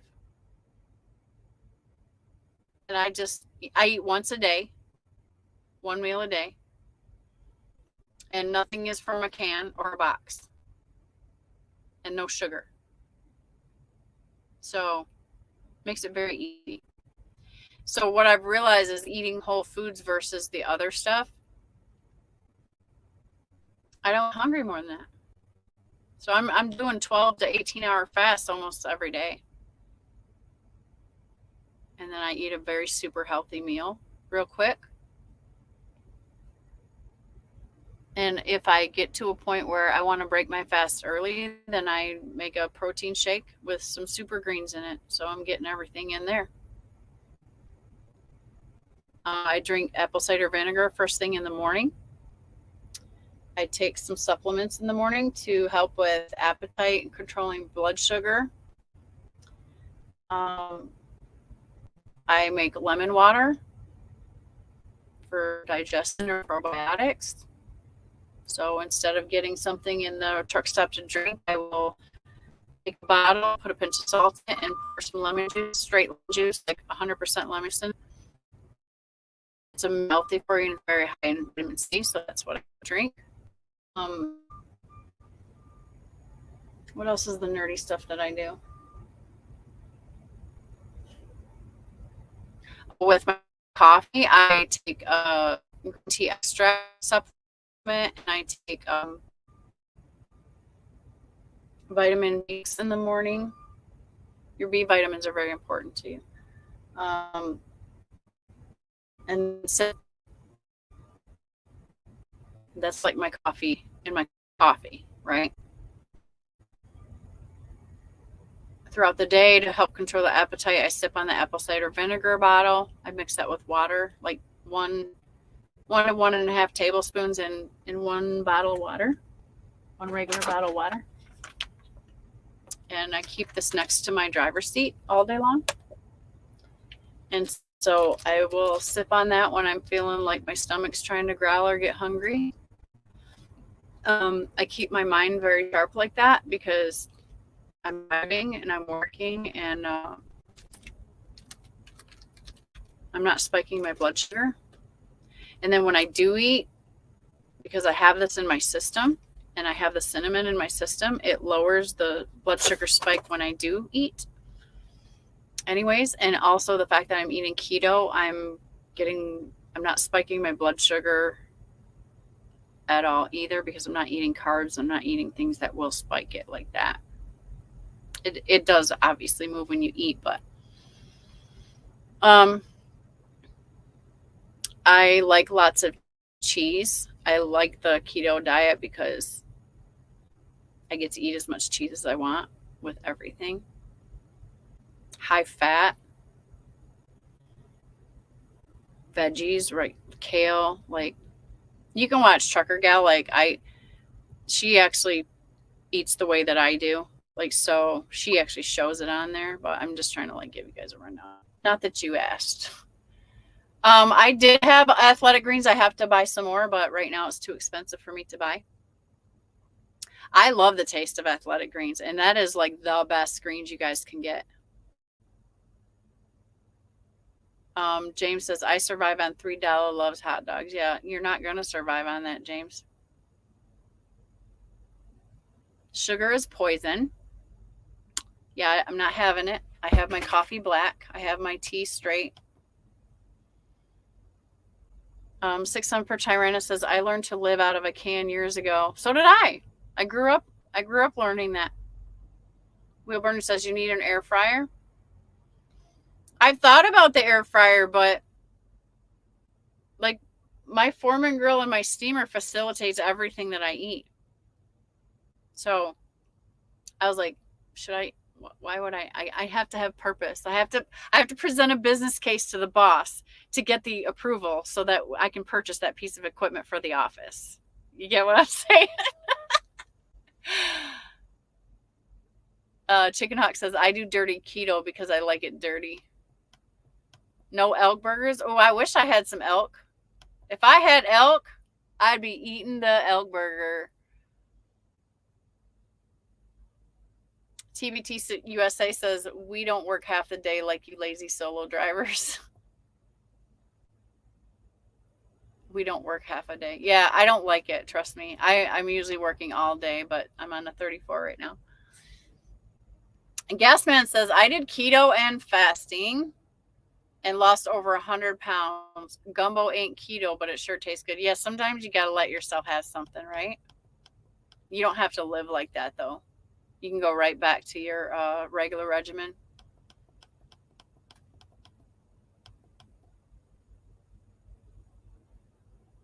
James Clark wants to know, Wheelburner, how many amps does the air draw? Gasman says, yeah, it's pricey. Yeah, I just have to have a reason. Like if I'm doing everything with my little $20 Foreman grill, like why do I need it? I don't eat French fries. I don't eat potatoes like that. I wouldn't buy it just for like fixing one vegetable, you know, like I got to have a good reason. Wheel burner is checking. Gasman says heavy whipping cream is good for coffee and it stays good for a while. Yeah, for some reason I just don't feel like fat bombing in the morning, you know? Like I don't add stuff to my coffee. I know that people do that and I think that I feel like my understanding of it is that they do it so that they can feel satiated in the morning. And I'm just fine. I've fasted so much, like I'm disciplined so much, like I don't have that. Like I don't get hungry till like 3 p.m. every day. When my hormones are changing, like it's, you know, females have that time of the month or whatever, that week prior to that, I get extra hungry and extra craving carbs. So that's really when I kick in the little tricks I do to control the ghrelin, because you feel hungry like that when you're fasting because your hormone ghrelin is rising. And if you understand how that works, it rises for about 2 hours until it lowers, right? So it's trying to signal your brain that you're hungry or that it needs something for energy or whatever. If you can curb your appetite and ride that out, like that's when I start sipping the apple cider vinegar. If you can ride that 2 hour window out, sometimes it's less, then your ghrelin hormone level will go down, and then you'll be back to like being able to chill without eating anything. Like that's a fasting trick, right? Um, I've been doing it for so long now that I mentally, the discipline's easy for me now. It's hard when you get started. You just got to keep practicing. It's like training in a gym. You just have to keep practicing. I started just 2 hours, and then I would add an hour, and then I would add an hour, right? So it took me time to get to the, like, I can fast for a couple days now without worrying about it. But mind you, I'm using tricks like the lemon water, the herbal tea, the apple cider vinegar. I'm in coffee, water. Like I'm consuming those things to get through a long fast when I do it that long.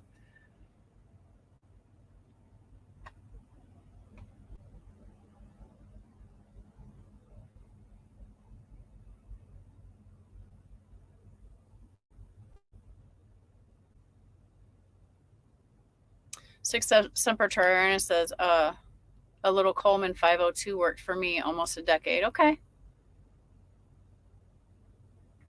Gasman's looks like he's, are you saying out?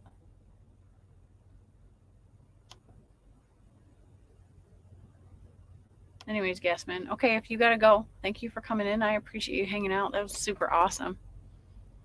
James Clark says, I was looking at Wally World and it piqued my interest. The size of them have come down. Are you talking about the air fryers? That was the other thing. I was concerned about the size, right? I just can't justify it for the truck.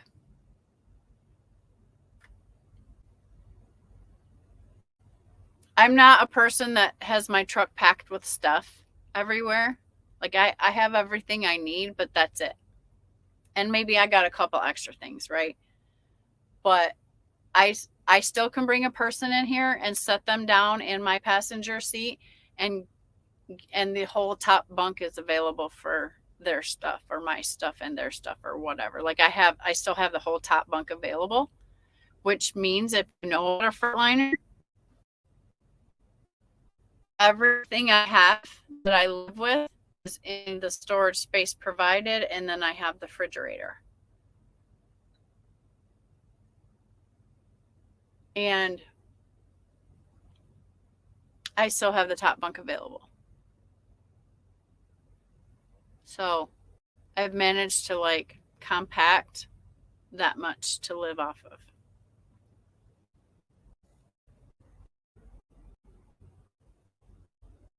And I can still fold my top bunk up so I have a bigger ceiling area, which I like that. I like the fact that I can just get it out of my way. Sometimes I bump my head on it. So that kind of sucks. Talk about wanting to cuss. Like, ah! Right? So I might have a bruise or a big goose egg right here in my big old forehead. I'll be moving too fast sometimes, and then I hit right that hinge where the ladder goes, folds up. But yeah, I can open it up if I want, and I like it. I got enough space and everything.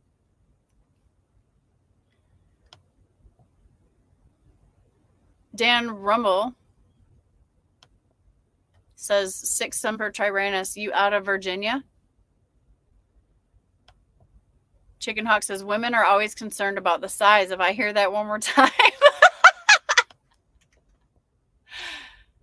You know, I was going to say that's what she said, but I'll let you guys do that since you're so great at it. James Clark says mine is where a TV would normally go. Oh, your air fryer? I don't even have a TV in here. I ain't worrying about that neither. I'm living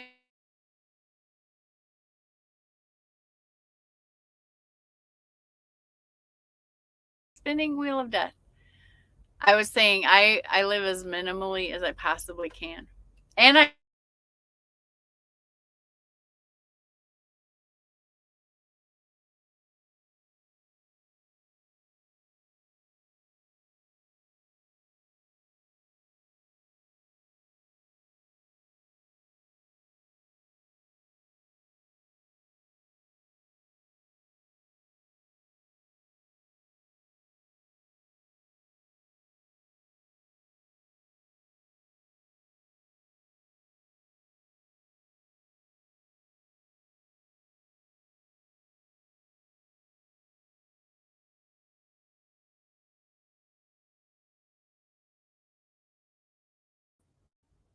is there 2 of me again?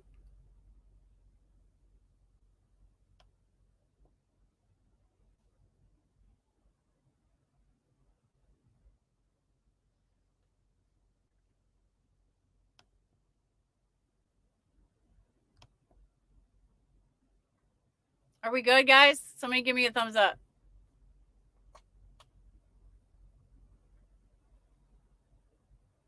I wonder if Jerome is still in here.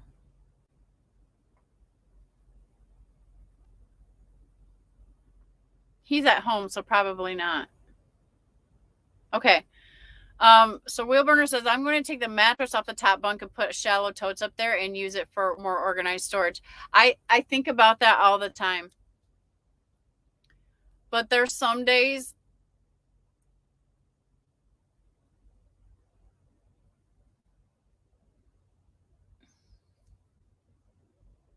that mattress is like the standard one that came in here, right?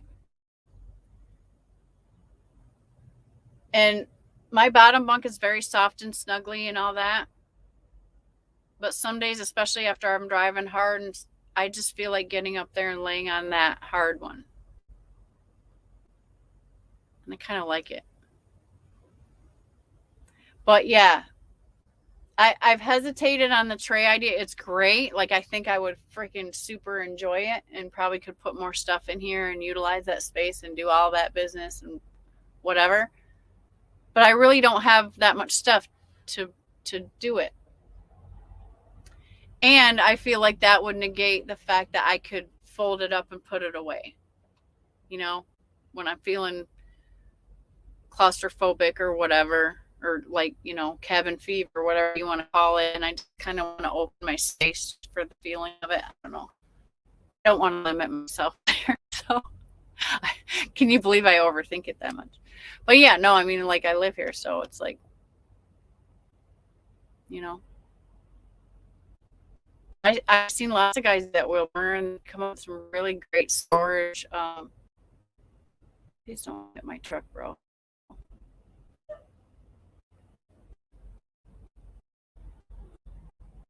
Got a bacon bay. Doing some crazy backing with this reefer. It's all right. He didn't hit me.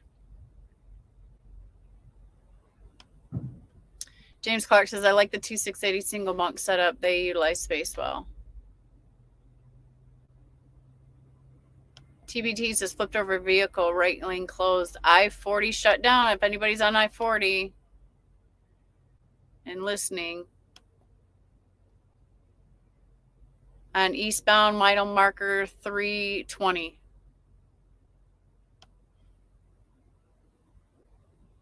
Is the roads bad there, TBT? Or do they just flip over? Is it because it's icy or whatever? Do tell. Patrick Zimpe says, small. Oh, Dan, Six Thumper Tyrannus says he's on the eastern shore of Maryland. Real close. Patrick Zimke, sorry. Small 6-quart pressure cooker and a 12-volt sandwich warmer serve all my cooking needs. There you go. I like to steam vegetables, so it was important that I got a tiny steamer. So I got the tiny steamer. It does a whole bunch of awesome stuff, right? It's actually an egg cooker, right? But I use it to steam vegetables and cook the eggs. It's amazing. $8. The Foreman grill was $20. So for $28, I spent $150 on my fridge at Target. So it's $178, let's say $180. And my microwave was probably, I don't know what they are, $40-$50. Cheapest kitchen you could put together, right? Dar says, I love Black Friday sales. Girl, I know. Like, I'm waiting. I want to get my fuel additives and my oil additives for the truck, but I'm waiting for Black Friday because last year I went to fuelox.com, and when I got all my additives there for the winter, they had a Black Friday 40% off sale. So I got enough for the whole season on that sale. So I'm like, I really want that again. So I hope they're going to do it again. So I'm holding out. I bought some anti-gel here at the Loves for just for that. But I'm holding out for this sale. I'm one of those people, I don't like to pay full price for anything. Like I'm a negotiator. I'm not a negotiator. And if something's too expensive, like I can't buy a t-shirt in the truck stop because they want $20 to $30. I will continue to wear this shirt that I've had for freaking 10 years before I will go spend $20 on a t-shirt. I can't spend $20 on a t-shirt unless it's a logo, right? If it's like to support one of my friends, and that's different. But these things in the truck stop, I can't bring myself to do it. I can't. I hate shopping. I'm a different kind of, I like buying stuff that's functional, but I'm not just I like to go shopping. I have to be on purpose. Everything I do has to be on purpose. So if I'm shopping, you have to tell me, Dar, you have to tell me, okay, we are shopping for a purple bucket. I'm like, all right, let's get to it. I have to put it in my head like that. If it's like my mom's like, let's just walk around and go shopping. Or let's just go to Chicago and just go shopping. I have a mental breakdown. I have to go, for what? We have to be up, I'm sorry. Will Burner says, if I cram any more crap in my truck, I'm going to need to strap saddlebags to my fairings. You don't need, okay, look, you guys just put me through it because you just put me through it. In the nightcap video, I think it was no, it was the live before that. Because why don't I just go to a hotel, right? Me and Dodie were trying to tell you guys, oh my gosh, we have to grab all this stuff, blah, blah, blah, blah, blah, blah, blah. And Wheel Burner, I believe If I'm not mistaken, you said, oh, I just need a backpack. Well, if you guys are so efficient, right, and so awesome that you can go to a hotel with just a backpack, then tell me why you need so much crap in your truck. How about that? Right? Why do you need so much crap in your truck? You're just a man who can live out of a backpack at a hotel for the night. So, now what? Because I don't have that much stuff in my truck. I don't need that much stuff in my truck. And I still have female stuff, right? And an extra gear bag or whatever, right? I got lots of underwear and lots of socks and yeah. I think we should have a challenge, Wheel Burner. I always turn everything into a game, right? Dar says, that's how I like to shop. I don't shop unless I need something. Yeah, I know that about you. Like, I know you and me are like a lot alike. Unless I need something. I don't even like shopping at all. It's painful. Okay, so you totally, see, Dar totally feels me. We are cut from the same cloth. I am convinced. TBT says, I keep my chain bags on my catwalk strapped down, can still stand on it. Yeah, I would too. I'd keep them chains outside. You certainly don't need to put them in any of your compartments.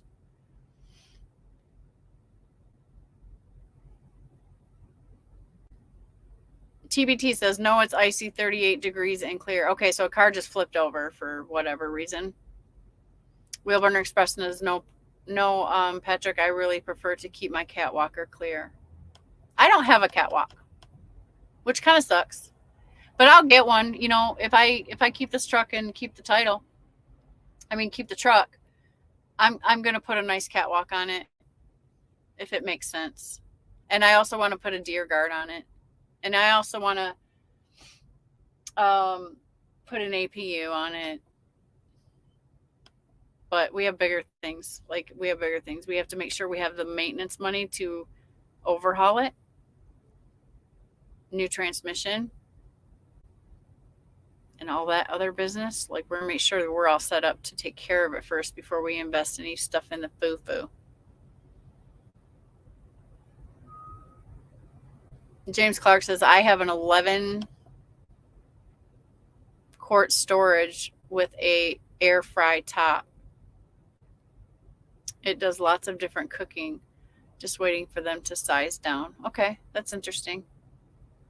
The only thing I kind of wish I had that was, and I already know what I can get because I'm a camper. I love camping. So I already know what I want for the truck to like cook charcoal, to grill something charcoal. I like to grill charcoal. So maybe next summer I might. There's a very small, easy thing where I could just very easily throw a couple of briquettes of charcoal in there, and it makes a small little grill, and I can cook something like that. But that'll just make my ass like not go anywhere. Like, I'll just be like, okay, I have everything I need. I'll be gone for 8 months. I gotta be careful with myself because I'll work. I'll work and a year will go by and then I don't even realize like that it's been a year. Dar says, haha, you have a good point, Shannon. Yeah.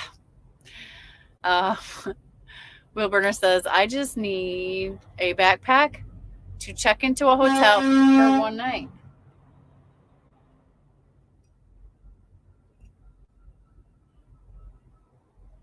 Well, what was his problem? He looked at me like, what are you doing? I'm like, I don't know. I've been here all night.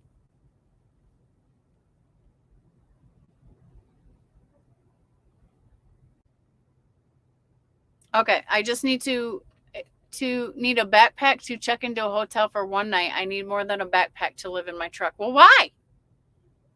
Let's evaluate that.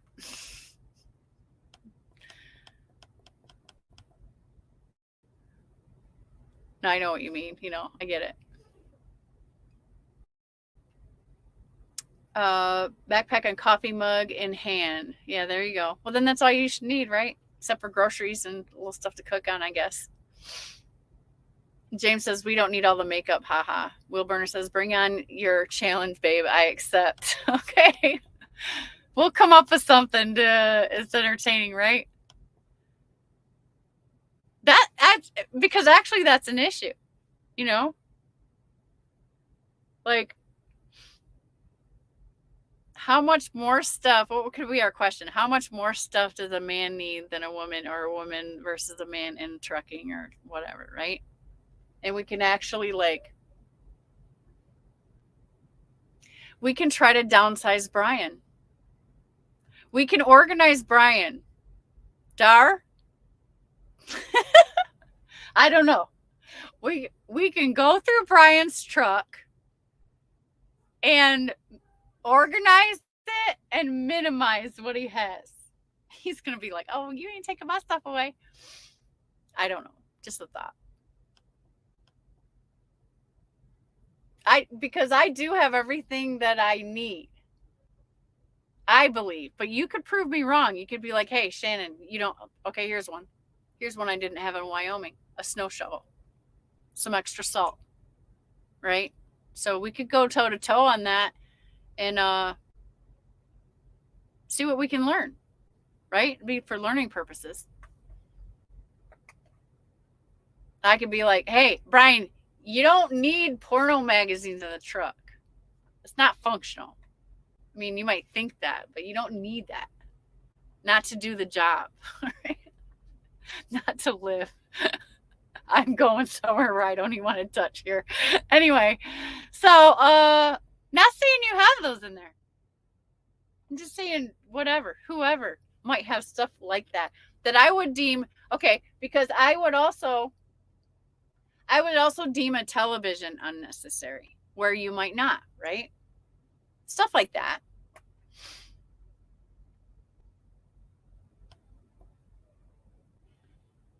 Will Burner says, organize Brian. I don't think I like where this is going. Right? Yeah, we'll let everybody into our personal spaces, right? And analyze it. Dar says that's a great idea. I've already minimalized our entire bedroom. I bet you're really good at storage, Dar. Like storage ideas. I think I avoid having extra stuff because it's hard for me to imagine some creative storage ways. So if you come up with them and put them in Brian's truck, I'd like you guys to do a video so I can get some ideas on storage. I'm sure people have made them, but Patrick says, I'm a hoarder of tools on the truck equals my problem. I have one small tool bag, and so far I've barely had to touch it. But I guess it's the comfort of having that stuff, but I do need, you guys were right about, I do need a snow shovel, and I do need some salt.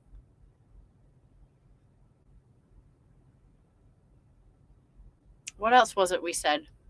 Salt, shovel. And apparently I need a heater that I can plug in just in case my bunk heater goes out. That was something I thought of.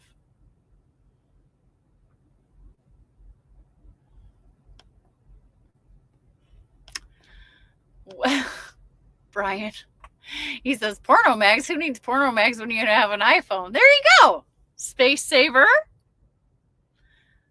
Dar says he doesn't have the magazines because he looks at X Hamster and Pornhub on his phone. Brian says, I don't have a TV. Okay, I don't either. I have a tablet, I guess, that I watch movies on. I just kind of carry it with me. Easy peasy. James Clark says, I enjoy minimalist because stuff ain't important. Yeah, I feel the same way, James. Chicken Hawk. Here comes Chicken Hawk. I said the magic word. Chicken Hawk says, porno. What did I miss? I was out fueling. I was just using something as an example. Chicken Hawk, don't get excited. We were talking about space saving and being efficiently storage and why do guys need so much stuff in their trucks? Why do they fill up their trucks with stuff like on the top bunk?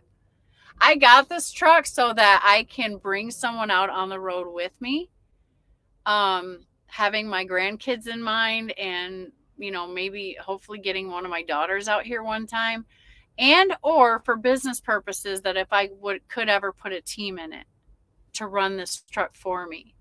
So that was my thinking in the truck, or picking out the truck. So I did get a highway truck, and it can be a team truck. It was never intended like I want that top bunk so I can put more crap in there, right? So I keep it open because at any time, if I need to pick up somebody and take them somewhere, or grab one of the kids, or if a friend wants to come out, or like that, right? There's people that think this is like the coolest stuff in the world, which it kind of is, and might want to go on a round with me or something like that, to go see some country and stuff like that. I can take I can take somebody for free. Go run some loads, right? They can get out of wherever they're at and just take off and road trip. Like, that would be cool. And I always tell people, if they need to travel somewhere, like if you need to go to Texas to see your grandma, like let me know when, and I'll see if I can, get you down there. Right. So items like that is what I thought that I definitely, and I like the space of a team truck, right? For myself. I don't want someone in here on a permanent basis that has to put their stuff in here like that. Like to stay like a team member. I don't want that. I wanted the space to myself. So, but available to bring a passenger if I need to. Like, I don't even want a dog in here. I don't want to share my space with anyone like that. It's got to be temporary. So, and I'm not interested in training either. But I also thought, well, maybe if I ever changed my mind, I would have the truck to facilitate that as well. James Clark says, and it went downhill from there. Sixember Trirana says, after a couple breakdowns when staying out an extended time, I started traveling light.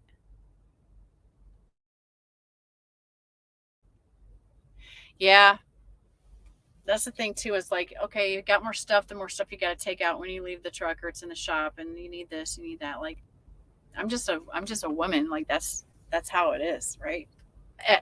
The way it is, just with the general stuff. My God, I got 7 bags I got to take out. I unload 4 bags when I go home for one night. Like, I got to take my laundry bag, I got to take my laptop in, I got to take my shower makeup bag in, and then I've got to take a bag of clothes. And then I have to make sure I don't have any groceries in the refrigerator that's going to go bad. That's just going home for a night, or a night or two. And then I'm still kind of running out to my truck, getting the charger, getting the things that are plugged in that I didn't realize that I have to have every day. Like, it gets crazy. Sometimes mentally, that's why I'm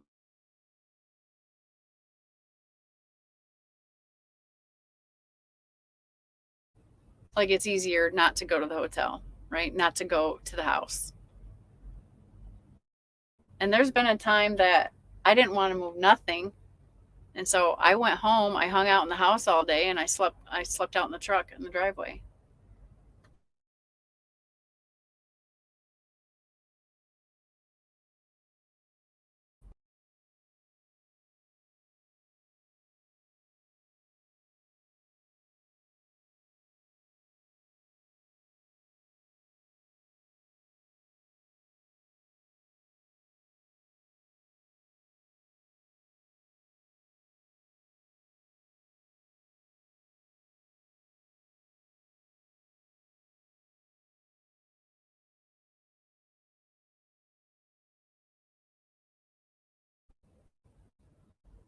So Wilburner says, I need to go see my grandma in Texas, please.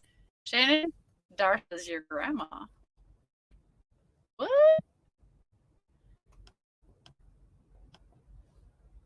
James Clark says, I bet that when companies file bankruptcy and leave their drivers stranded, they think now they don't need all their stuff.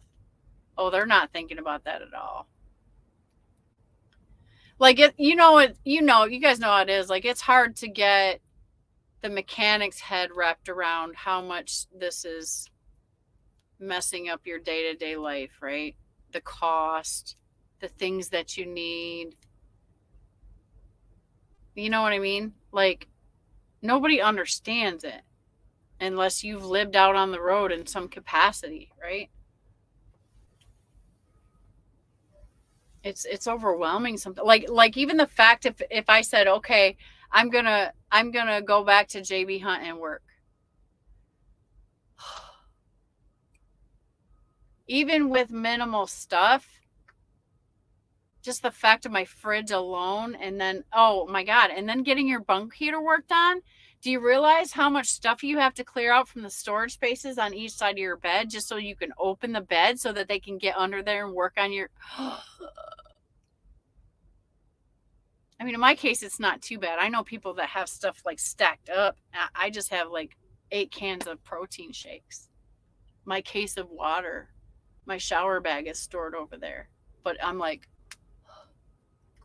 I have to move all this stuff. I have to roll up my bedding, all that business. But the thought of moving to a new truck, like if you said, hey, Shannon, here's a new truck.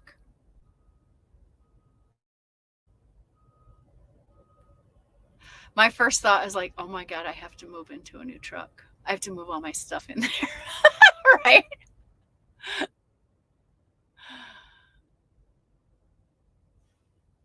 So Six Semper Tyrannus has the question. So girls do pee in bottles when they're trucking. We do. There's an apparatus tool that you should have. Unless you want to pee in a cup, I guess. There's a pretty little silicone funnel. I call it a shiwi, which is made to help you direct your urine into a receptacle of some sort. Okay? However, I do not, under no circumstances, try to keep a large bottle of it. I tend to recycle my water bottles, my drinking water bottles. And then they go out of the truck. I do not save them, stack them, bank them, pile them, hold them, nothing. No. Six Semper Tyrannus says they make a shiwi female portable urinal. Oh, yeah. Oh, you happened to say that right when I was answering you anyway. Yeah, that's the deal. That's the deal. Super handy. I love it. I do not have the bucket for the number 2. I do not go number 2 in my truck. There's a golden rule.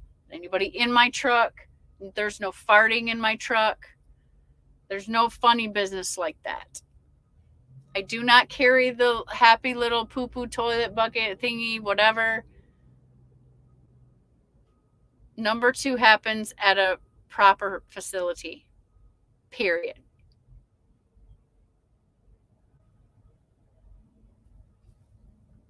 Will Burner says, every time I buy a new truck and have to empty the old one, it's such an ordeal. I know, right? It is. It's overwhelming to me. Like, it's like, oh my God. It's like moving houses. Like, it feels the same to me. Like, I have to move all my stuff. But in this case, you don't have any friends to help you. Like, you had to do it all yourself. So yeah, I like to keep it light so that, because you get everything set up just so, right? So you're comfortable. And then I think I think is the overwhelming part. You have to tear down that system, and then you have to restructure it.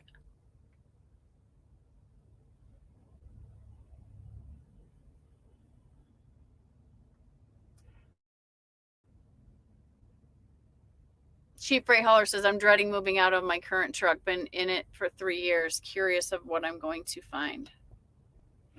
Oh, yeah, then there's that. You're going to find stuff that you forgot you had, you thought you lost, even in this tiny truck space. James Clark says, back in the 70s, I hitchhiked across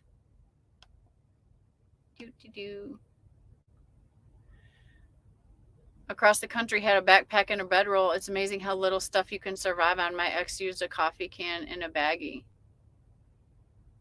Yeah. Don't lose those skills. We may, there might be a day we have to use them again. I'm just saying.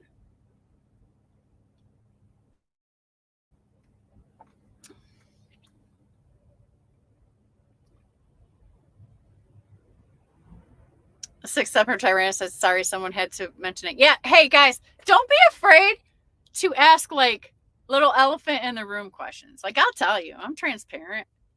Like, if you want to know something, like, just ask it. I can be tactful in explaining things that, you know, you might be afraid to learn about female truckers. It's okay.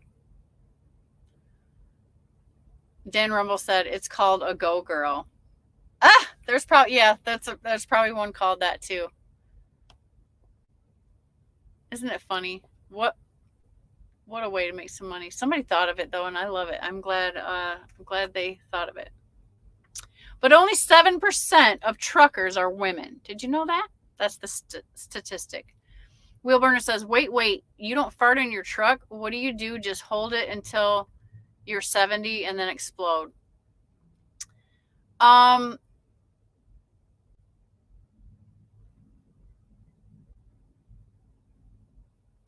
think, I mean, I'm not like saying I don't probably let one slip sometimes, but I don't try to. Like I try to not do it. To be frank with you, but I don't have gut problems where like I have a lot of gas or nothing like that. So my gut, I take very good care of my gut, and seems to like I don't have that issue going on a lot. But when I feel like something's going on, I try to stop and go to the bathroom so that I don't have issues. But you know, stuff happens. You get caught in situations and whatnot. I am human. But if I have a choice, we ain't trying to do that. You know?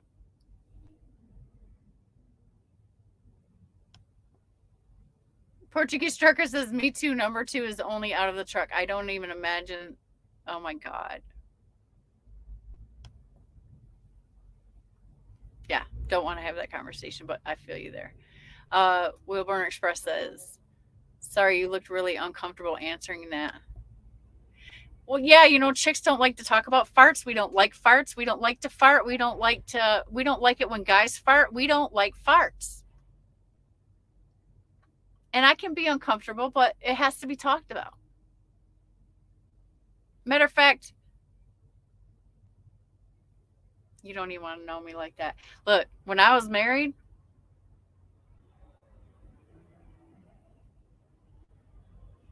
there's a lot of things I can tolerate. There's a lot of things we can work through. But that is a deal breaker. If you think you're going to be funny and do some kind of little stuff like that on me or near me to be funny, I'm out. Deal breaker. Just saying. That's how strongly I feel about it. James Clark says used to be 6% when I researched back in the 80s. Yeah, I read the other day it was 7%. So that could be a little bit different. Don't quote me on that, but that's what I read.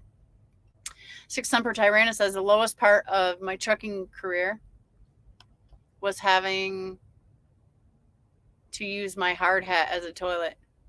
Oh, sometimes I guess that could happen.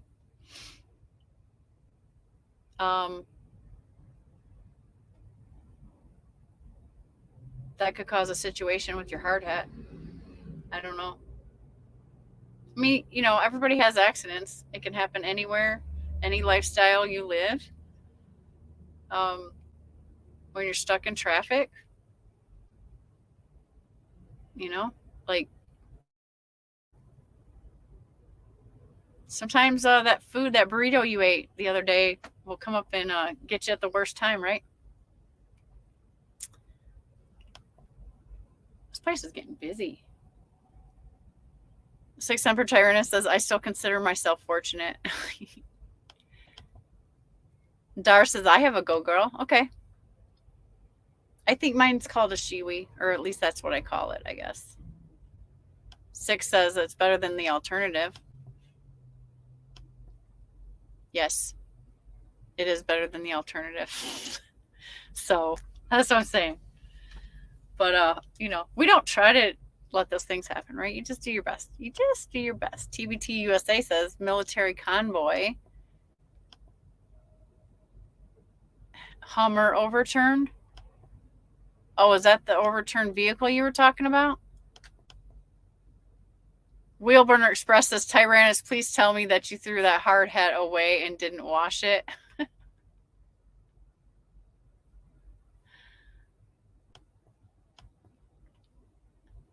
Dan, that was one of the reasons, that's one of the things I began to despise about him. Okay. Let's say that. Let me say it like that. And I decided moving forward that is a number one deal breaker. Like, no longer will I have patience for that behavior. Just saying. That's a solid executive decision for Shannon from now on, forever.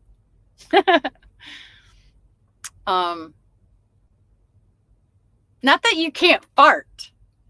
It's that you can't fart on me or do some stupid, silly guy shit that guys like to think is funny because they're men and do it around you and then giggle and run away. Like that kind of stuff.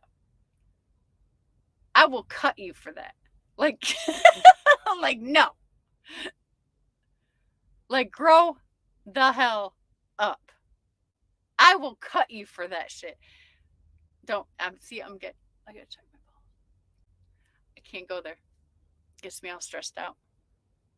So, Six Semper Tyrannus is trying to convince us that he tossed it. Immediately. I believe him. What do you guys think? I believe him. James Clark says, in an RV, I use a composting toilet and it is not illegal to dispose of solid waste in a dumpster. Just saying. Yeah, but it sure is nasty, right?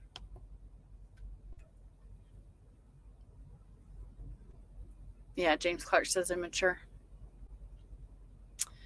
So, I can't believe we still have 16 people in here. You guys are the bomb. It's been over 4 hours. This is a record. It's not a 7. The 7 hour was my record. I'm not trying to do records. I wasn't trying to stay in here this long. But I love you guys so much for wanting to. Dan Rumble says, pro tip, don't eat burritos, right? Dan Rumble says, I learned that in 3rd grade after taking one bite. Yeah, it does all kinds of, I mean, some of them are really yummy, but I don't think they're nice to your guts. So anyways, I'm going to end here. I love you guys very much. We had a super long coffee. It's well into lunchtime, so somebody might want to take over a lunch break video or whatever. I have got laundry to start and paperwork to manage, and then I want to clean up the truck. So while I have the energy and I'm loaded with coffee, I think it's a good time to break and do that. I hope that all of you out there working today, I hope this helps get you through a drive for a few hours. If you like that sort of thing, that's really kind of what I intended. Just want to hang out and give you something to listen to and just kind of see where it went. So you're the best. I appreciate you guys' support on my channel. And it is Sunday. It is the beginning of a new week. And I just pray for all of us that we can find some relief, at least a load or two, to help balance things out, or 3 or 4. I pray about the weather. I am actually going over Indianapolis. I know that a lot of you guys are over there, so please be safe. This job and anything that has to do with it is not worth your life. And if they can slow the whole damn country down for their convenience, then surely we can slow down and the load will get there when we feel like getting it there. Main thing is we stay safe and alive, right? That's how I feel. So I ain't pressing I'll try to make my deadlines and do a good job, but if that weather gets bad or it gets black icy, I'm parking it. And I'm not even going to feel bad about it. It'll get there when I get it there. And I'm really going to see my babies for Thanksgiving. I'm going to get there. I'm going to. And if I don't have another show before Thanksgiving, I'll probably pop on while I'm with the family because I'm going to want to show you my clan. And it'll bring a smile to your face because it's always a great time when I get home. And I hope that all of you make it home for Thanksgiving. And I hope that all of you have a great time if I don't see you before then. Cheap Freight Hauler says, glad I found your channel. I'm curious, Cheap Freight Hauler, how did you find the channel? I'm always trying to see what works. It's nice to see you too, Darth. Thank you. I love you so much. I eat spicy things all the time too. I like it. Toodles Dan, thank you for hanging out. I love you so much. Yeah, you guys would. Look. I got 3 little tiny grandsons running around, and a full of energy granddaughter who's like 7. She might be 8 now, somewhere around there. She's always hopping and skipping, and she's just right. And then we got the littlest little boy with some wispy curly hair, and he's just cute as a button. He's got it reminds me of Gene. Who's Gene Wilder? He's a dolly. Anyways, my family's growing faster than I can even get a hold of, you guys. Praise the Lord. I never saw this coming, And it just feels like it's happening so fast. I'm grateful though. But yeah, I'd love to show you my little tribe at home. It's what I do this for. So have a great holiday, and please, I will leave you with this. Please remember that our thanks goes upwards, because for all the things that we are blessed with, they are given to us. So make sure that while we're saying thanks and being grateful for our families, that we're saying thanks. Every day is precious. So I'm going to go home. I'm going to get my ass home, even if I got a dead 100 miles. That's my plan. I just made my decision.